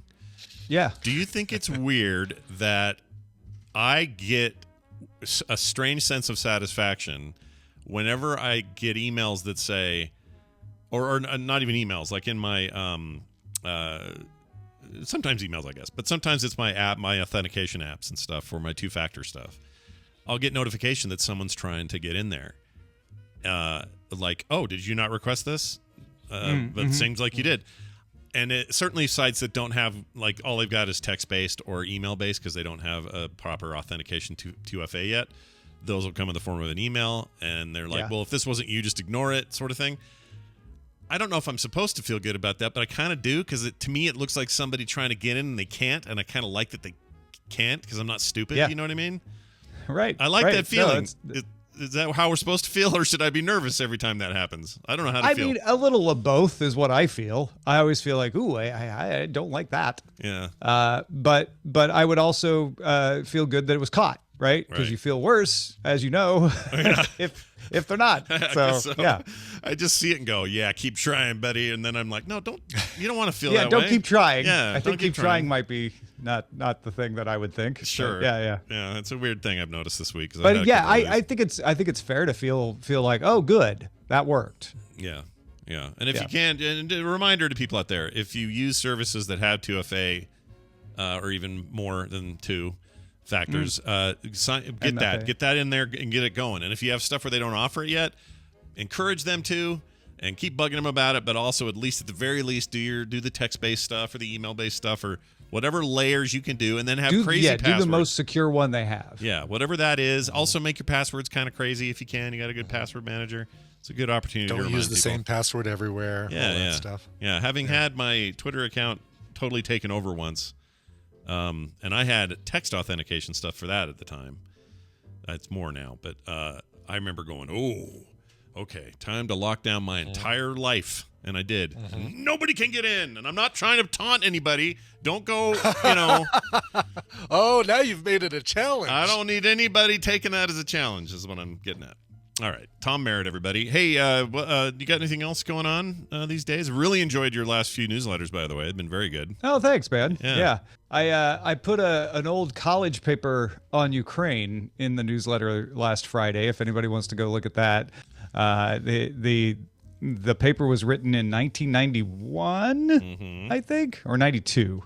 Can't remember. I think 91. But it was about the Soviet Union had just dissolved, and the remainder of the Soviet Union, it wasn't even entirely the Russian Federation at that point, was negotiating with Ukraine over Crimea. And so I wrote a paper about, the intricacies of that negotiation and what should happen. Spoiler alert, not in the paper is the fact that Ukraine held on to Crimea until 2014 when Russia went and took it. But that paper tells you sort of the situation at the time and a little bit of the history of the claims on Crimea. So I don't know. I ran across that when I was going through some old stuff, and I'm like, oh, this this is kind of interesting. And look at me, I got an A on this paper, so it can't be too bad. And so I put it in the newsletter for folks to enjoy. I've been doing more of that kind of stuff. So if you want to get that kind of stuff, go check out freetomnewsletter.com. Fantastic. Check out the Daily Tech News Show today at 1 p.m. Wait, sorry. That's changed. 2 p.m. my time, 1 p.m. Pacific. Yes. I like the new structure. It's cool. It works good. It feels good. Sometimes you only know if you go to our Patreon too, it's much simpler now because we start the show with DTNS. So you don't have to choose which show you get anymore on Patreon. You just get the extended show. And DTNS is right up the top. If you don't have time for the rest of the show, you can just skip it. Yeah. And it's a real simple way to back us. Because I know some people have said, I went to your page and it was way too confusing, and so I left. So if that was you, go look again. Yeah. Much simpler now. Yeah, simpler now, easier now. And I'm on Wednesdays, so more hacker talk and other cool stuff later today. Yeah. Tom Merritt, have a fantastic week, man. And Thanks, you too. We'll see you later. See you, Tom. Bye. Woohoo! Oh, I didn't hang up on Still Tom there. yet. Hi, Tom. Bye, Yep. Tom. There we go. Bye. What did I close? Oh, I don't know, but did. I'm still here, fortunately. Yeah, so you're that's still good. here. That's good. I didn't screw that up. I could have screwed that up, but I didn't. All right, I got to move your spaghetti build off my screen. There it is. All right. Oh, yeah. Hey, where are we now? Oh, let's get Randy up in it. Yeah. He's this is just prior to him doing a little vacation. That's right. Yeah. Yeah. I'm jealous. Well earned vacation for Randy. I agree. They don't get very many, but when they do, they go hard. All right, check this out. Here you go. Hey, look who it is. It's Randy Jordan joining us all the way from Orange County, California to talk about Recommentals. Hello, Randy. How are you? Good morning stream. Yes, I do go hard. I go very hard. I go hard every single time. Yeah. Go hard or go home. That's what they say, right? It's the only way to go. Has anyone ever gone home? I guess people do go home, right? They don't always go hard. Yeah. Like March Madness is happening right now. You win or go home, right? Okay. And, I've gone home with all my brackets. Yeah. I used to play soccer when I was a kid. Yeah. And that just soccer tournaments are soccer tournaments in South Texas in the spring or summer are the worst thing you can imagine. There's no shade anywhere. You have to play 4 games in a single Saturday. You're a little kid. Oh my gosh, I don't miss that at all. Well, I don't. I mean, even here in a much more dry climate, I didn't like soccer for the same reasons. Too hot, too much sunburn. It turns out Gatorade gum did squat all, but we were told it was good for us. But anyway, favorite thing about that was when you got to playing your final game and you were losing. Sometimes your coach would just concede because he wants to go home. Everybody would just go home. The ones who would do on the losing team of the final game of the day, which is the opposite of going hard. So there you go. Yeah. All right. Exactly. Well, we've all learned something. Let's do some Recommentals today, everybody, where we go through some stuff we've all seen on streaming services and recommend them to you. Yeah. I believe we'll begin with Brian, as is the tradition. Ooh, okay. Yeah. Do you want to set up first clip here? What do you got? Yeah. here? First one is a limited series. All right. Here we go. Fine. You looked me up and you read some stuff about me, and now you want to ask me a question. That's not new. I usually get either what happened to the kid in the story, where is he now, or I get, did Bloomberg really offer me a job, and then after everything came out, take it back. It's always some version of one of those. And yes, I can tell you they took the job back, and no, I don't know what happened to the kid. That answer your question? Because I would love to move on to you. That wasn't my question. What do you want to ask me? I looked at some stuff about you from the internet, and I see some pictures. And I wonder, why do you dress like that? Like that. What's you wearing? You look poor. What accent is that?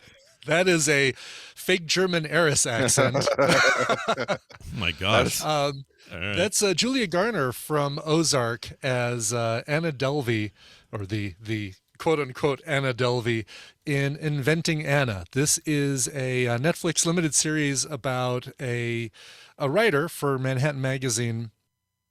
I'm sorry, New York Magazine. that exposed this woman who posed as a fake German heiress to swindle people into money and expensive hotels and fantastic trips and things like that. And it is a fascinating case study in what you can get away with if you fool the right people. So this is a real lady, right? Based on a real person? Yes, real based life? on a real lady and based on a real crappy accent that you can.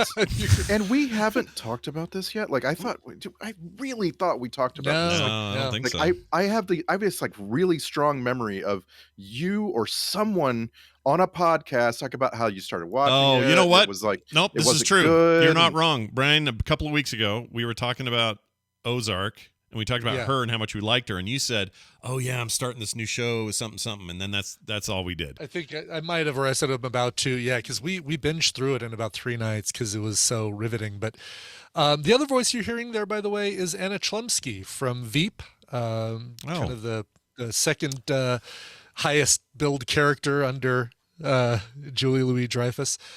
So the show is Inventing Anna. It's on Netflix. It's a 9-episode series, about an hour each, and basically it takes you through the current court trial, or the current exoneration of Anna Delvey, but also told in flashback how she got to the point where she got. And it is amazing. Like, basically you can see all of this happening, people being completely fooled by what she's doing and how she gets in to all these different groups and how she fools the right kind of people. One of those people, Anthony Edwards, in a great role as kind of the money man who reluctantly partners with her. Does he get ejected and die in the ocean at some point, or any of that? And it's not like the He real. does not. Okay, no, good. none All of right. that. All right. Goose does not die in this. All right. Laverne Cox as a friend of hers, personal trainer. What's the guy's name? I think it's let's see, I have to look it up. Jeff Perry, is that right? No. Terry Kinney, the guy who played the owner of the women's wrestling team in Glow. Yeah, I can't find his name all of a sudden, but anyway, he's in this and he's really good. It's great. It's a really, really good show. And Julia Garner does this great balancing act of coming up with an accent that doesn't sound like a genuine German accent, but kind of sounds like, could be questionable. Is that a Russian person trying to do a German accent kind of thing? And it, so that's made clear in the story that we know it's a bad accent on purpose, right? Like, it's not us going, "Ooh, I sure wish Anna, or I wish Julia Garner was a better accent maker." But it's part sort of becomes clear. You find out Anna's heritage, but you still aren't quite sure why she talks like that and why the actual Anna Delvey talks like that as well. Okay. All right. I try really. There was an interview with Anna Delvey on Entertainment Tonight. I didn't get to the remote fast enough, and so I saw like a 30-second clip of Entertainment Tonight, but it was basically the real Anna Delvey saying, "I can't believe people think I talk like that." Or do I really sound like that? That's funny. That's really great. funny. Randy, what were you going to say? I really don't want to like push back on other people's recommendations, but someone convinced me a couple weeks ago that this was Drek, and I just want to ask the question, why does this have 33% audience score on Rotten Tomatoes? Oh, does it really? I don't know. I don't know why it does, because I think both Julia Garner and Anna Chlumsky do a great job in it as kind of your main back and forth on this. I don't know. I don't know why it would, unless Anna is behind it, unless she's telling people, the real Anna is telling people go and. That's right. She's making up a bunch of fake people to go vote. Yeah, exactly. The score it could be because the Tom Norm did not like it. Actually, he says because it blows in multiple letters. Oh wow, Tom! But wow, go for it, there, buddy. Don't hold back. Yeah, we enjoyed it. Tina really liked it. I liked it as well. But your mileage may vary. Sure. Inventing Anna. Tomato meter for critics is 64%, which it's certified fresh, but it sounds like it's a little controversial, and so that's for fine. sure. Yeah, I'll watch it for sure. I wonder why the audience score is so low compared to the critics. Mediocre score. That is always the case on these things. Sometimes they're anytime just you have a female led series that one of these studios like Netflix put out, you have this weird upside down never thing. trust audience scores. They're the worst everywhere. What? Whoa! I've heard you say you only trust the audience score. No, opposite. Scott Johnson say, I don't go with the critic score. I only go with you the have audience it, Randy. You have it backwards, literally backwards. I go with the average. The averages of the critic scores are usually right where my head is almost on anything I see. It's almost always right on. Audience scores are full of.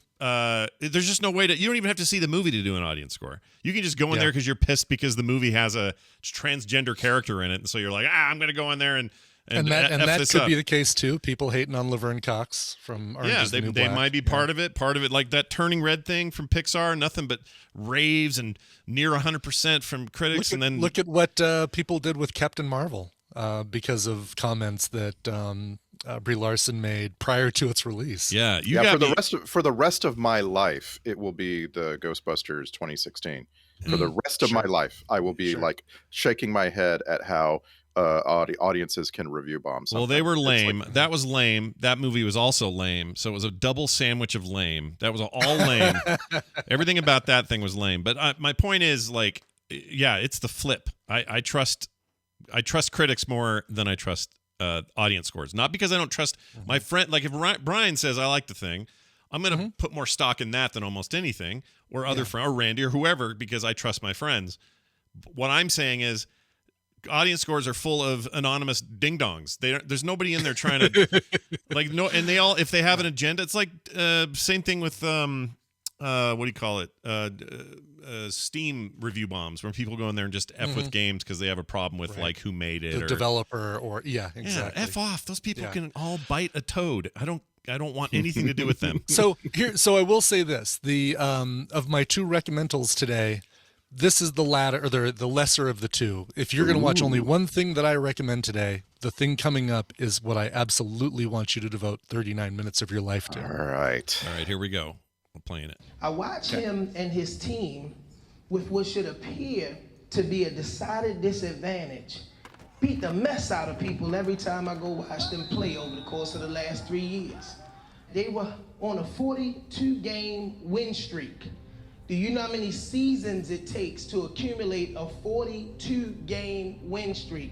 And the team came up from Texas, and something happened that was just completely unexpected. My son's team got beat. At the end of the game, one of the players raised his hand and he wanted to speak.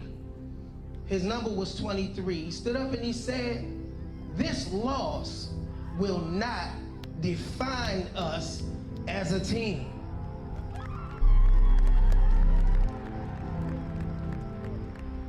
The reality of this life is that while we are living, we are going to face some adversity, yet we must examine who we are in the face of adversity.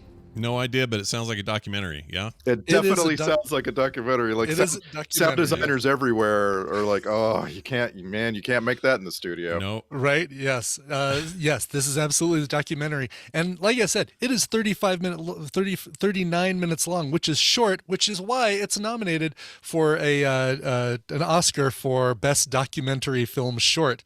This is called Audible, and it's all about a player for the football team at the Maryland School for the Deaf, or a student at the Maryland School for the Deaf. That's his dad talking. Some of the only dialogue you get in the film, because it's a lot of subtitles, because it's told by the player himself, Amory, the character, the main, not character, but the main focus of this documentary. Yeah. And it's all about how he's, the parts of life that he's had to overcome because he's deaf, especially playing football against other high school teams that are not hearing challenged, that can hear, and how this team still manages to maintain this massive winning streak. all around the recent devastation that he's had in his life from losing a friend of his who is also deaf. And we've only seen 3 of the documentary shorts that are nominated this year. We're going to try and watch the rest of them tonight, along with a couple of the animated and short subject. But I'm already feeling like this one is the one to watch. This is the one that's probably going to win the best. All right, I want to shoehorn in a recommendal then, because you can watch The Queen of Basketball right now. Okay. On and why are they all about sports? They're not. There's just two. They're not. Just 2 of them. Two are of the all nominees sports. are about Yes, sports. Right. Queen of Basketball is free for you to watch on like YouTube and Vimeo, and you absolutely should. It will win this Oscar. Oh, really? Oh, look at us. Okay. Like a little head to head. Now that one is best documentary short subject. This one is let's see. Is this the same? It's under the same, best documentary short subject. Yeah. So same category. Ooh. We haven't seen Queen of Basketball yet because we did all the Netflix shorts. There are 3 of them on there. There's Lead Me Home, Audible, and 3 songs for Benazir. Benazir. 3 songs. That's a lot of songs. It's a lot of songs. Yeah. So this was, of those 3, the best one we saw. Admittedly, we have not seen Queen of Basketball yet, but I can't imagine it's better than this because this is so good. You and I both need to watch the other one and then come back together. Yeah, let's do that. We should literally do that. And let's be clear. I said it'll win the Oscar. I didn't say it was necessarily the better. You'll understand once you've seen it. No, this is good. This is an important distinction because Randy has got. You did a little bit of this last week. You've got the math isn't always what's best. Sometimes it's what Hollywood would do or what is the hot thing right now or whatever. The best picture doesn't always win best picture. Yeah. All right. Anyway, so this is on Netflix. So if you've got Netflix, or you're paying $2.99 and you don't live in the same house as the owner of the Netflix account, you can watch this one. And I just want to, I think we kind of skipped over the whole point. It's called Audible because in football, that is something that you do at the line of scrimmage. You're about to snap a play. Yeah, an audible is when the quarterback suddenly changes the play and he has to yell out to everybody and they all have to hear what in the world he's doing, right? Yeah, exactly. And all these guys facing the other team, but doing something, the players doing something that makes it so that they all go at the same time. It's incredible. You got to watch this. It's Audible. You'll be thanking me for the 39 minutes you spent watching this. Very nice. All I hear when you say Audible, I hear great audio books wherever you are. Exactly. Whatever they say. This podcast is brought to you by Audible.com. Right, All exactly. right. I'm going to play a clip here of a series. Oh, before I do that, follow up. I saw brand new cherry flavor. Brian recommended it, and he was right too. It was right up my alley. I loved it. It's weird and crazy. And I don't know that I would recommend it to too many people that I even know because it's like it's not for everybody. It's not for everybody. Say about somebody if you recommend it to them. Here's what it says. I like when people are doing something new and doing something I've not thought about or seen before and doing it in a way that I didn't expect it to be funny. It was funny. There were moments that were like Catherine Keener is freaking funny in this. Oh, she's great. And she's also horrifying in this. But like there are a lot of characters in this thing that are funny, horrifying, and then just plain horrifying. Yeah. And there's something about the mix of just really good acting. Salazar, what's her first name? Rosa Salazar. You all know her as Alita Battle Angel with the giant eyes. Yeah. She's going places, dude. She blew my freaking mind in this. She's so good in it. And outside of her weird rib vagina thing. Okay, but Scott, that whole scene. Oh, goodness, just like spoiling No, there's no spoiler there, it. dude. Let me tell you, I don't care how prepared you think you are for that. You're not prepared. And that's the thing. You can't recommend this. You can definitely say you liked it or you were glad you watched it, but you can't recommend something like this because this is it's like recommending someone go get a tattoo. right? little bit, like yeah. that. I'm sorry, no. That is for you to decide. Right. I'm saying I got a tattoo and from this guy, and it was a good tattoo, and I really am going to like it the rest of my life. Yeah, but that's I'm a not good way of telling putting it. you to go do that. Yeah, I agree with that. I think that I mean, I know certain people who are like either horror movie aficionados or they like Cronenberg type movies or whatever. This is definitely for those people. You'll know who you are if this is for you. Yeah, this is like Cronenberg meets David Lynch. Yeah. This very David Lynchian, Yeah. I think, and it's yeah, and the way that I just think it's Wes incredible. Craven, maybe. It's incredibly well done in a couple other ways. There's a lot of world building without being overt about it, which I always like. And they don't. It's a limited series, so there's no sequel season coming. I mean, Yeah, they could. I know, They could, but they could. That's the thing. Like, oh man, yeah. When you said limited series, I'm like, what, really? And yeah, I was surprised because, like, oh yeah, you could totally continue this story for sure. Yeah, or continue it with complete other characters, right? Yeah. It's one of those like it's a universe thing. I think you'd have to continue it with Rosa Salazar, but you could continue the rest of her journey. Yeah. Yeah, and she literally is going somewhere else at the end. So yes, you could do that. Right. I just think people are always like, Scott, how can you like stuff like this? To me, it's just like there's some artistry going on here, and they're doing stuff nobody else is doing. I admire that. I like it. Yeah. Again, not for everybody. If you're squeamish about certain things, or I don't know, like if you just don't like weird, maybe pass. But right. Brian that was right. not your recommendal this week. No, that was Brian's, and I just wanted to concur. I really liked it. I love it. Yeah, it was great. All right, here's the one. And speaking of weird, but also a lot more general audience weird. Here's what I'm watching right now. I wish all episodes were out. They're not. I have to wait for the next couple before it's over. But I love this. So here it is. Your Audi likes the sound of radar.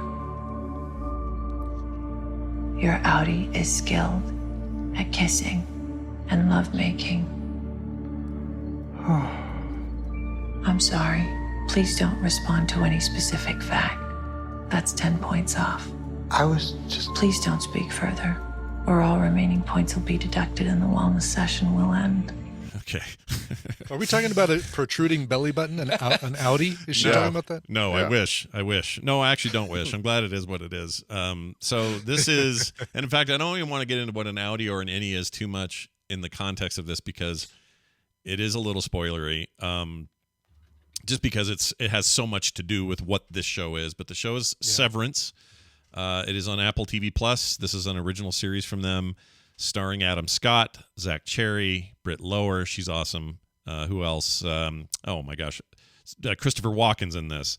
Vol Vasquez is one of my favorite dudes. Do you remember the cop friend from The Insiders or The Outsider? Brian, we both watched Outsider. Remember the Stephen King thing? Yeah, on the HBO? cop friend from The Outsider.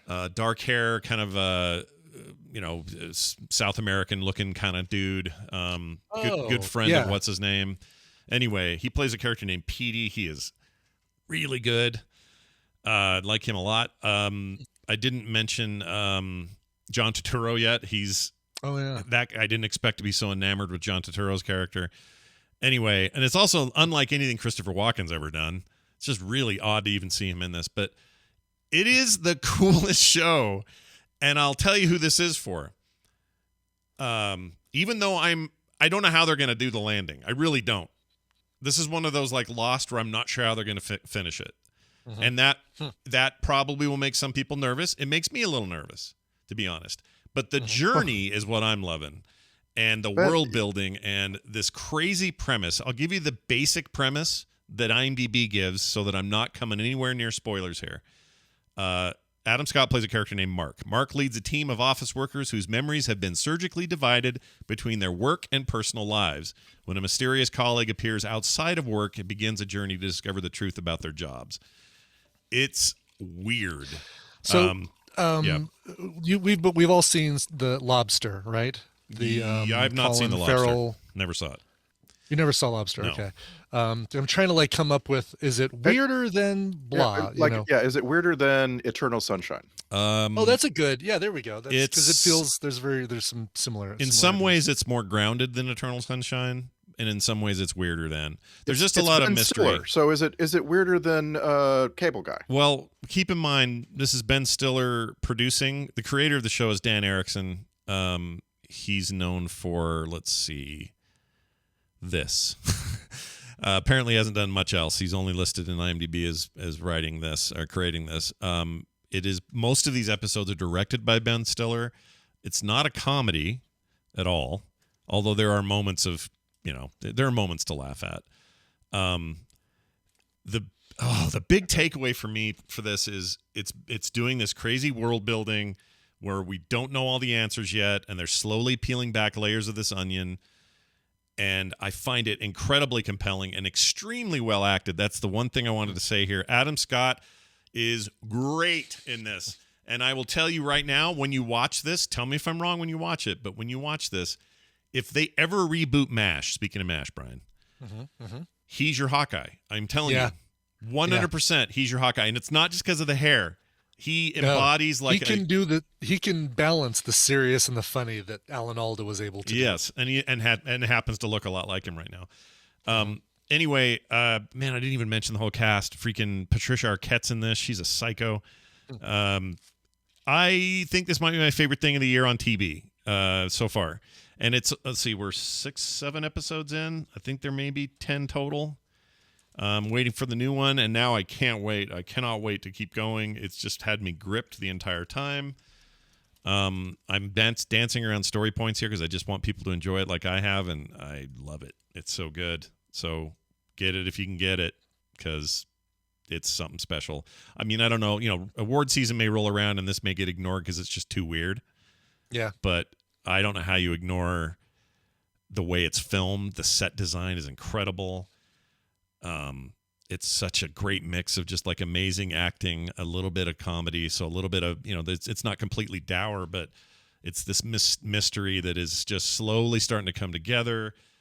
And if you ever I don't want to give that away. I'm not going to say it. There's so much cool stuff. So I'm going to recommend it very highly. Severance is rad. And cool. If you're very like, well, cool. What about content? Is it gory? No. Is it violent? No. Does it have a bunch of F words? Occasionally. That's kind of that's why it's MA, TV MA. That's it. That's one thing. This our listening audience, boy, do they hate the F words. They'll be fine with it. Yeah, they'll be fine with it. But if anyone's out there going, I wonder if my 15-year-old can watch this. Yes, absolutely. It's really good, and I can't wait to see how they land this. They may not be able to. I don't know. I'm not saying they won't. So far, it's masterfully made, but it has been renewed for a second season, so they may not wrap all of it. That's true. And that'd be fine. But like when they get to whatever the end is, you just have these worries. We worried about it with Leftovers, but they nailed it. Yeah. I thought. Yeah. Stuck the landing. Sometimes you stick the landing, sometimes you don't. But I'm enjoying this so much, I kind of don't care right now. Because the journey of every episode is so interesting and goes to so many crazy places in your head.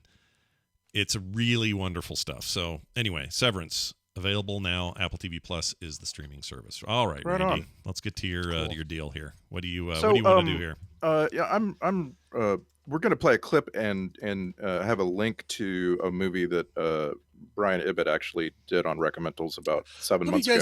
Reusing my Recommendals. This is totally fine. Yeah. Thank you. Yeah. By the way, sorry, I almost forgot the big comparison I wanted to make to tell people if you liked Devs.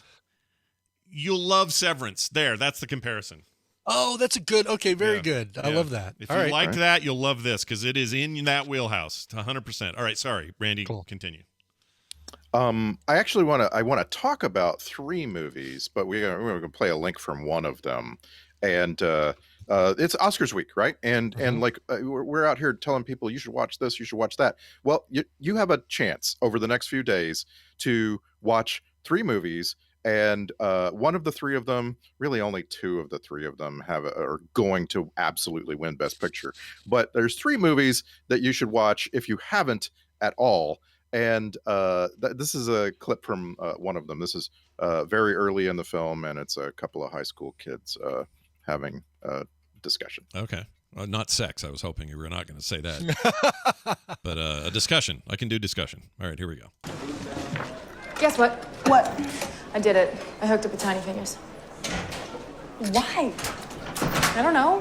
Curiosity got the better of me. Also, totally wrong. Spidey's tiny little baby hands. Really? Yeah, we have to change the nickname. Do you smell fish? At least she's not doing deaf voice anymore. That's progress. So the goal is to find the elective that asks the least of you. Like film club. Also known as put your backpack down and go smoke a bowl. Plus Mr. Wavich is actually pretty hot, you know? Like in a Comic-Con kind of way. Hi. Why? Choir. Okay, just fill this up. Choir? Are you high? I sing all the time. Thanks. Okay, well, you're already socially challenged enough around here, but sure. If you start, beatboxing, doing that cup clapping thing, we're done, yeah? Wow, I have no idea. So yeah, you don't. And I want you to watch this movie, Scott. Well, in the next 4 days, I want you to watch this movie. Go for it, please. All right. That is Coda. That is. Oh, Coda! I almost pushed play on it last night after I finished Severance. I almost did. That is really early on in the film. Hard to capture the sound of the movie because it's it's about a child of deaf adults. It's about a girl who is growing up in a household where her brother and her parents are all deaf. And as a result, there's a lot of sign language in this movie. You got to pay attention to what's on the screen. Yeah. It's I wanted the reason I'm recommending this specifically is because for the entire Oscar season, we've all been convinced that The Power of the Dog is going to win Best Picture. And as the weeks go by and some Oscar voters talk, and they all do, they love to talk, they love to make blind posts and so forth. Coda has been catching up, and it's actually like it's become kind of a two-horse race where it was previously I didn't really think it had a chance. And the third is about Belfast, by the way. Belfast has plummeted in the odds, and it's now Coda and Power of the Dog. If you can only watch one between Coda and Belfast, I'm saying watch Coda because it's just the more like.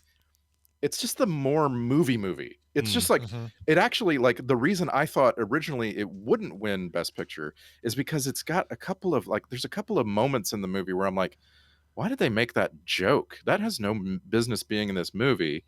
But overall, like when you get to the end of it, you're gonna go, okay, that thing's gonna win some awards. That's like and it's this year's Lady Bird. Only I would say this is actually a little better than Lady Bird. It's I would agree.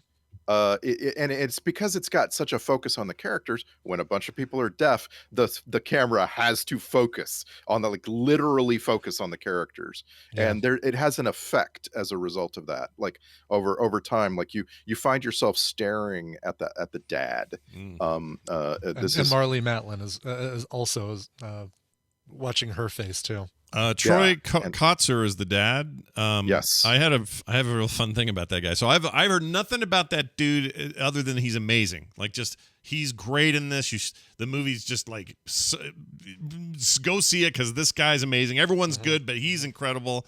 And then I look up his IMDb, and the thing he did before Coda, he was a Tusken Raider Scout number 1.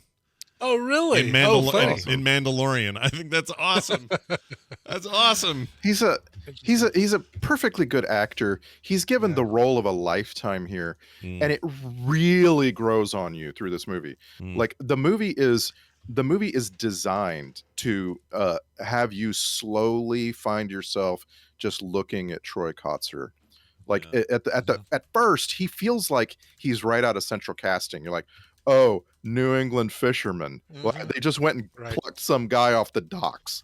And then as it goes, he starts out, he's deaf, right? He spent his whole life not speaking. Yeah. And so like as it starts out, he's really not a factor. And with each passing scene in this movie, he becomes more and more engaged in his daughter's life. Like she's ending high school and about to go to college.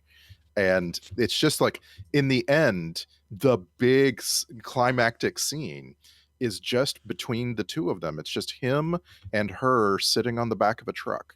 And it's like, I don't know. It's just like, it's absolutely beautiful. If there was like an Oscar for best scene, I think that this movie would win hands down. This is the whole Coda family. Oh, go ahead. Sorry. Coda won both at the Writers Guild Awards and the Producers Guild of America Awards. Which basically elevated it up to, oh, okay, Oscar, like major Oscar contender. Interesting. Go ahead, ask your question. Oh, sorry. I was just going to say, I recognize. So the daughter's is she has hearing. The parents don't, right? Right. And then who's this dude on the far right of the poster? Who's that guy? You guys see him? No, let me look at the poster. Is it the? It's her brother who's also deaf. Oh, he's also deaf. Okay, interesting. All right. The music teacher is another person that we're just starting to see in other things. He's in that. What is that show? Acapulco or something? It's another. And again, series. like the thing about this movie that made me go, it won't win originally was the music teacher, because he's Tropey McTropeface from south of the border. Oh, he's from Tropertown. Okay, got it. Yeah. And but the movie really treats that character very, very well. Like it doesn't steer into the tropes. It actually it makes him a whole character, and you find out, some of it's like backstory and so on. And that Lonnie Farmer, is that actor? Is that who you're talking about? No, probably. No, we're talking about. I like him. He's good. I'm pulling it up right now. And Eugenio Derbez. Yes, thank you. Eugenio Derbez. And he, like you said, that I'm looking up to see what the other thing is that he's been recently in. Yeah, where have I seen this dude? He's got such a great expressive face too. Oh, he's in that Dora movie. He's Alejandro in that Dora movie, which is supposed to be that's supposed to be really good. Can you believe I'm even saying those words? It's supposed to be good. Yeah. Anyway. He does a lot of voices for like Spanish translations of things like The Grinch, Secret Life of Pets, both 1 and 2. And he was in Geostorm. Oh, all right. Don't hold that against him. No, don't hold that against anyone in Geostorm. Yeah, that's a bad movie. Exactly. And I just want to come back around again. Like, you can watch Power of the Dog right now on Netflix. You can watch Coda on Apple. Yeah. Belfast is going to cost you a little money, but if you're able to watch all three, throw $6 at any of these services and you watch Belfast, and that is really it for Best Picture this year. You will have seen whichever of those three wins. So that's your horse race. I think Belfast is still on HBO. I think. Let me just see to make sure we're telling people right. You haven't seen Drive My Car yet, have you, Randy? I have not. Either. You really got me with that. Like, I'm sorry, just the picture of the car on the poster. I will watch this. Just to see that car. It's really good. I would say that's probably fourth for me, but you definitely nailed the top three. I'm about to take a really long flight in a couple days, and I've got a couple of movies loaded up to watch on the plane, and I think my car is okay for my small screen. Yeah, here's a Drive My Car. Is the added benefit is that in watching that, you're also watching Uncle Vanya, the play. All right, I was wrong. Belfast is not on HBO Max. I thought it was. No, it's you still have to rent it. And Licorice Pizza, has that moved on to a streaming service yet? Because that I can tell you that's also really, really good. Rentable, not not streaming, but rentable. Yeah, $5.99 for that one. Yeah. I'll tell you the other reason I want Coda to win the Best Picture, and that's because it didn't get a nomination for Best Actress or Best Director, which is just wild. Yeah, that happens once in a decade. A movie elevates itself all the way to the top, and the Academy didn't notice that there were people actually making the movie. It makes sense, right? Like the Best Director category, for instance, it has Jane Campion and Steven Spielberg and Kenneth Branagh, and you're like, okay, yeah, I understand why they forgot that Coda had a director. Yeah. But in this case, it's a director and creator. This is a woman who, had the whole movie in mind, and made this movie. And it's going to be weird for that, basically all of them except the Best Supporting Actor nominee to have not, gotten on stage or even been named up to the end of the Oscar show. She has a name. She sounds like a crayon. Cyan Heater is her name. Yeah, and she Cyan Heater. Yeah, put her in there. Why not? Get more women in there. Get these freaking old dudes out of there, man. Let's get some women in there. Apparently she came up as a writer and did some really good work. Like she's gotten acclaim for the episodes of Orange is the New Black that she wrote. Yeah. And good for her. Directed some I think it's hysterical though, because it's a very well directed movie. This is not a movie that will look to you like it directed itself. Like, how the hell do you get some of these shots of actors who cannot hear you giving them instructions? I don't know. Did you see? Sorry, Claire reminded me of something in the chat. Did you guys see that? We always talk about Dairy Girls on here and how much we like Dairy Girls and can't wait for the new season and all that. And there's always this thing about how The Simpsons have been on so long, it predicts everything. It predicts presidential candidates. It predicts all this. There's an old episode where there's an ice cream place called Dairy Girls, except it's spelled Dairy. Dairy. Yeah, I thought that was great. I love that. Anyway, I don't know. I saw Claire's post and it made me think of it. So sorry for the non sequitur. Anyway, so there you go. Coda. Double recommendal for you folks. We've had that one on before. Randy, you'll be in a strange place next week, but we'll still have you because we got. He's in a strange place every week. I mean, you hear him answer. I really am. Yeah, you're in a strange place. Yeah, but we've got it all. We've got it all figured out. We've got episodes of Film Sack all in the can, and I'm going to be joining you here on the morning stream. I'll just be on a headset rather than a good microphone. Oh well. Hey, we've had worse, trust me, from others, so don't feel bad. It's Randy Jordan, aka Randy Deluxe, and he will be putting this on that very self-same Twitter account as well as in all the other Frog Pants family places. So watch for that. Randy Deluxe on Twitter for all these recommendations. If you missed any of it, he'll have it there. Randy, have a fantastic rest of your week and wonderful vacation, and we'll see you soon. Thank you. Bye now. And one more thing. Yeah. I just kick them right out. That's how I do it. Links and images and all that stuff is up on quicktms.ly as well. Oh, very nice. Did you do that, or who does that? I do that. I do that while you and Randy are doing your recommendals. Like I do all 4 of ours. Oh, that's perfect. Just to get them up there. Yeah. Because it offers the exact right amount of time to do that. I literally cannot wait until you see Severance. I can't wait too. Yeah, it is high up on the list. So do we know when the finale of that comes out? Well, the finale, I think it's still a couple episodes away, but it airs on Thursday nights, and I can't find total episodes. We might start it because we're not going to be watching anything this weekend. We might start watching it as soon as we finish Insecure. I think we've got 3 episodes left of Insecure, which is the series finale.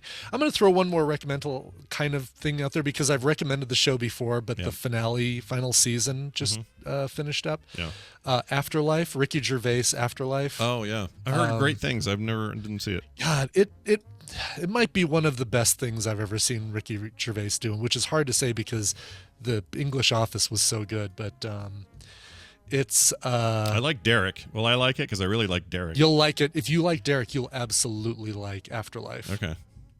I shall watch it. That's another one I've been wanting to watch. Confirmed 9 episodes total, so there are 2 left this Thursday and then next week. So you're cool. 2 away. You could probably start it and feel comfortable, getting through it. The other thing I was trying to dance around, and I really didn't need to, it's part of the premise.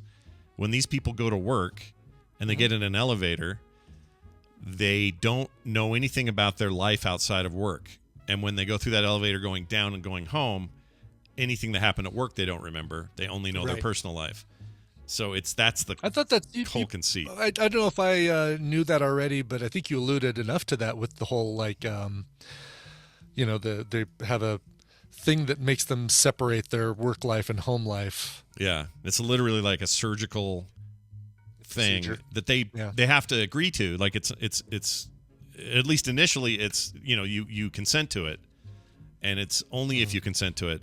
It's what happens after that things get real nuts. Anyway, right? I love it. Cool. Love it. All right, real quick here, an email, conspiracy email. Hold on, I love it. I got music for this. Hold on. Okay, here we go. Hey, hey, Space Oddity and Black Star.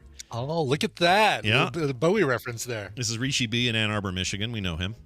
He says, you'll never guess the latest COVID research that not those fools at the CDC, came up with. He says in 1999, David Bowie made a Microsoft and Dreamcast game called Omicron. We should all have known Bowie was behind this all along. China Girl clearly recounts his exploits in the Wuhan lab. This YouTube link is to the intro. If you jump in 55 seconds, you'll get to the chorus of Bowie's theme song. Rishi B from Ann Arbor, Michigan. So I'm going to play this. Can you play it with it's probably going to play China Girl, which is, I'm sure YouTube will have a field day with that. They might. Here's what I'm going to do to kind of ensure things. So YouTube is going to get paused. Sorry if you're watching this on YouTube, but you're being paused. I did too. I did too. This is a game. Whoops. Stop. This is the Omicron. So this is some kind of lousy looking now 3D looking thing. I don't remember this game at all. Interesting. But it's a I remember Dreamcast game. Peter Gabriel making video games, but not Bowie. Yeah, Oh, yeah, that's right. Wait, what did Peter? Yeah. Wait. It was like a Secret World or something. It was more of like a Myst style, navigate around a weird world, and then interesting. Open doors and unlock puzzles and stuff like that. And did it have his music in it? I assume probably did. Yeah, Okay. It was all centered around us, if I remember correctly. Well, and this one was also spelled Omicron with a K. Right. But, what would that, of course, but David Bowie would try to hide it with a misspelling. Of course he would. Yeah, I mean, that's a David Bowie thing. Yeah. All right, confirmed. Thank you for that email. You can send your emails to themorningstream@gmail.com. I want to thank Elisa, Mark Jackson, and Jason Miller for being just 3 of our fantastic patrons at patreon.com/TMS. They who help make the show happen every single day. So be They're like also them. the 3 members of the Vespa Street Racing League. They go and do Fast and Furious style races all over the country on Vespas.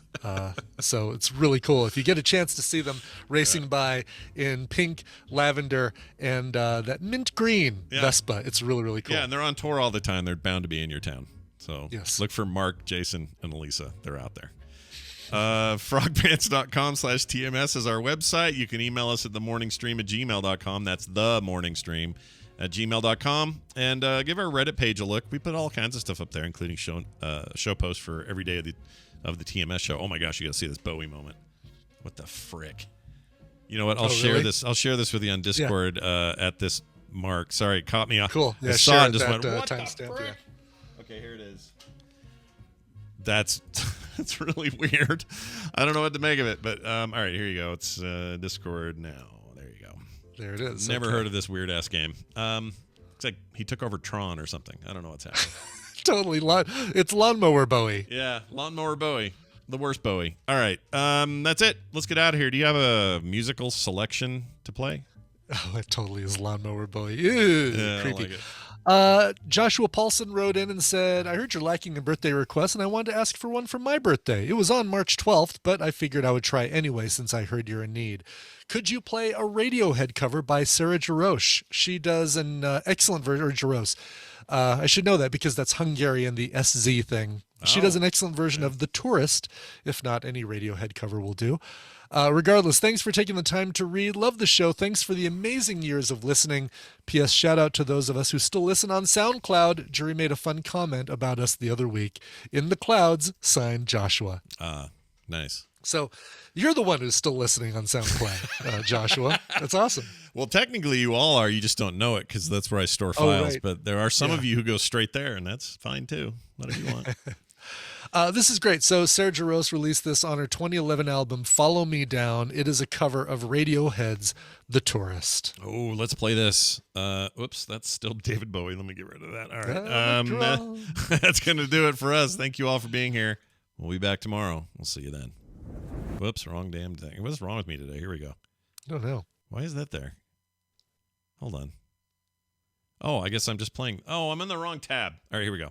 This show is part of the Frog Pants Network. Frog Pants Network. Get more shows like this at frogpants.com. And you got your head all the way up it. All the way up. All the way hoo-ah. You do a better hymn than I. If I was a man I was before, I would have taken a flamethrower to this place. Hoo-ah. Haven't seen him lately. What's he doing? I mean, he was in The Irishman a couple years ago. He got, I don't know. What else? Is that it? What's he doing? That's it. Maybe he doesn't need to do anything else. Maybe he doesn't need to do anything. He's done it. He's done everything that we want from him. Yeah, it's fine. I am interested in this new Apple TV show coming. They're showing previews for it with, it looks like a Britishy thing. Shoot, what's the name? Here, let me pull this up. Oh, no, it won't work. Okay. Pull it up. Will it? Yeah, it will. Okay, so the name of it is... let's see, coming soon. Here it is. Slow Horses. Oh, this one I don't know. It's Apple TV is there is some stuff coming on Apple TV. Yeah, we're hitting production release time, I think, for a lot of stuff they started a couple years ago. Gary Oldman, Jack Lowden, Kristen Scott Thomas. Gary Oldman looks great in this. When's the last time he did a series? That seems crazy. Yeah. Anyway, can't think of one. I'm going to be watching whatever the hell that is. All right, let's get love, to these titles. When Claire goes nuts with the all caps and Nightbot has to yell at her. I love that it does it in Brian Brushwood's voice. Hey, easy on the caps there, Chief. Yeah, easy. Easy on those caps. I think that's because, I don't know, someone wrote that for us, or is it just doing that voice? Yeah. Who knows? BioCow put that in there for us. 1, 2, 3, 4, 9! My girl looks poor. I like that. I'll get it, because Anna Chlumsky was in My Girl. Nicely done. Yeah, it was very good. A double sandwich of lame. Yep. I'm not doing McRib vagina. That ain't happening. No, but that's pretty dang accurate. Yeah. Dracula Frontwise is Dracula. Go bite a toad. It's good. Oh, that wasn't BioCow. Oh, wow. Interesting. Was it? Oh, maybe that's just in there. Breaking wind chimes. Yeah, that's good. Before the show. I can't do it. Can't click on it. Sorry. Yeah, sorry. It's a go for goo. I like that. It's the final proof of concept. Yeah, that's good. Slight Gray Hat Hackers with Tom, I think is a good one. Dude, Icor, I am not doing Scott's BJ moments involve puke. That is not getting clicked. Oh, that's so well done. It's not that's happening. Great. Not happening. Thank you, refrigerator. That's good. That's good. Slate Gray Hat Hackers. That might be a better Tom one. That's the one I picked with Tom. Oh, it's higher. Sorry. It's not chosen for me. Although or is it? He says Slight Gray Hat Hackers as opposed to Slate Gray Hat Oh, well, we'll Hackers. change it then. Okay. Yeah, you're right. That's what threw me. Let's see. David Bowie did COVID. Prove it. You can't. That's good. Let's see. Processed cheese and pants. Kirkland's specialty. What is Oh High I Die? What is that? On High I Die. Oh, On High, not Oh. On High I Die. Still don't know what it is. I don't know what that means. Sorry about it. Nobody wants a Whorenado. Somebody wants one. I don't know who. Well, somebody wants it, yeah. A vat full of resin makes the print go smooth. That's good. Great. It's good. It's really good. Yeah. Recycling Recommentals with Randy. Yeah. That's a good one. Let's do one more. Inventing accents. Yep, do it. That's great. I really like her, so I'm going to be watching that, even if it's mixed. I don't care. I'm going to watch it. Yeah. She and Anna Chlumsky are the two best reasons to watch that. Their interplay and God, Anna Chlumsky's development, her character growth and development is really, really good. Yeah, she's great. I like her. I liked her in Veep, but I like her in general. Mm-hmm. She's great. Mm-hmm. How about that's Icor. I can't do it again. I can't do it. No, we can't do. How about we give it to Cleo? It's a go for goo. How about that? Yeah, it's a go for goo. Okay, we're doing it. Cleo, good job. Well done. It's a go. Oh, I finally Cleo and who was the other one? Oh, Zoe. I finally accepted your game invites in Scrabble. Be prepared to cool. lose.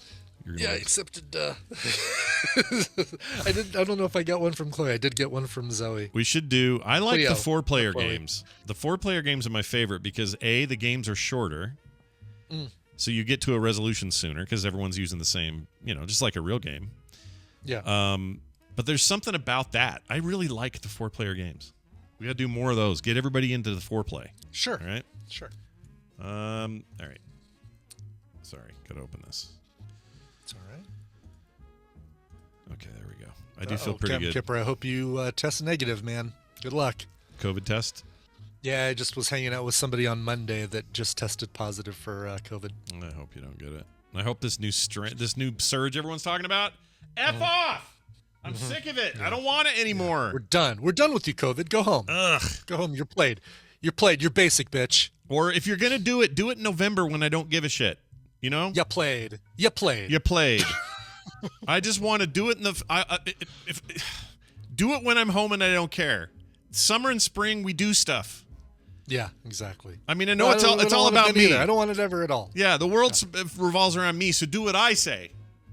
All right. What was the Randy one I was on here? What was Randy was recycled Recommentals with Randy. Oh, there it is. Okay. So we put it in there, and then Tom's was up there. I got to change it to Slate. Hold on. Oh, it is that. BioCow, did you change it? It changed from... Oh, he must have changed it. Yeah, I didn't have to change it. That's cool. Okay, let's do the read. Okay. Here comes the read. Okay. Maybe. Yeah, here we go. All right. In 3, 2, 1. Coming up on TMS, from Nicole's throne I stab at thee. 1, 2, 3, 4, 9. My girl looks poor. Double sandwich of lame. It's the final proof of concept.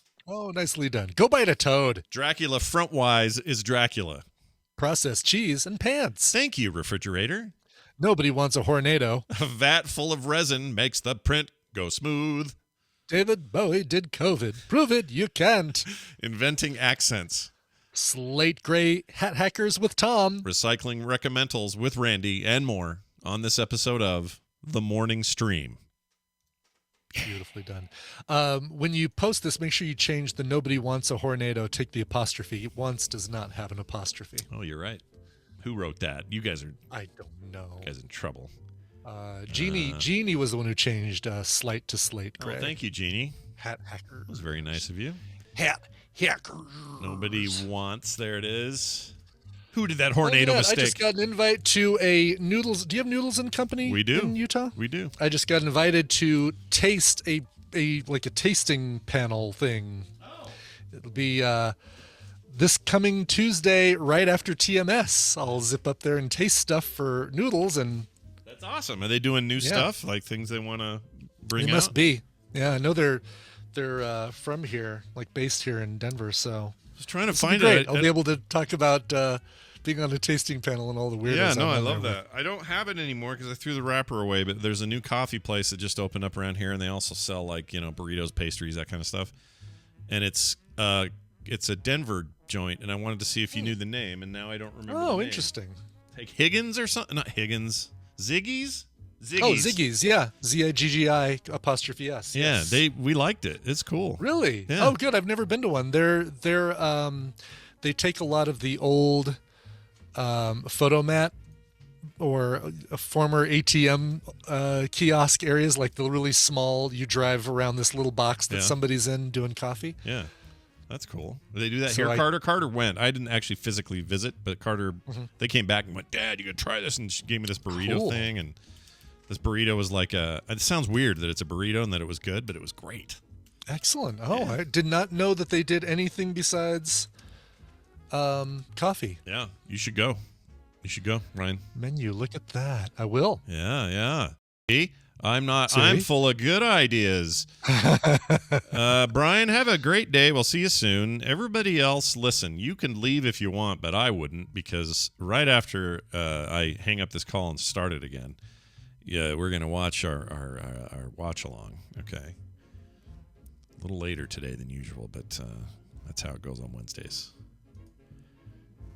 Wednesdays go long. That's just how it is. Hold on a second. Where is it? There they are. TMS. Movies. All right. We were dealing with Vampire Man yesterday. I think it'll finish out today. Anyway, so I'm gonna end this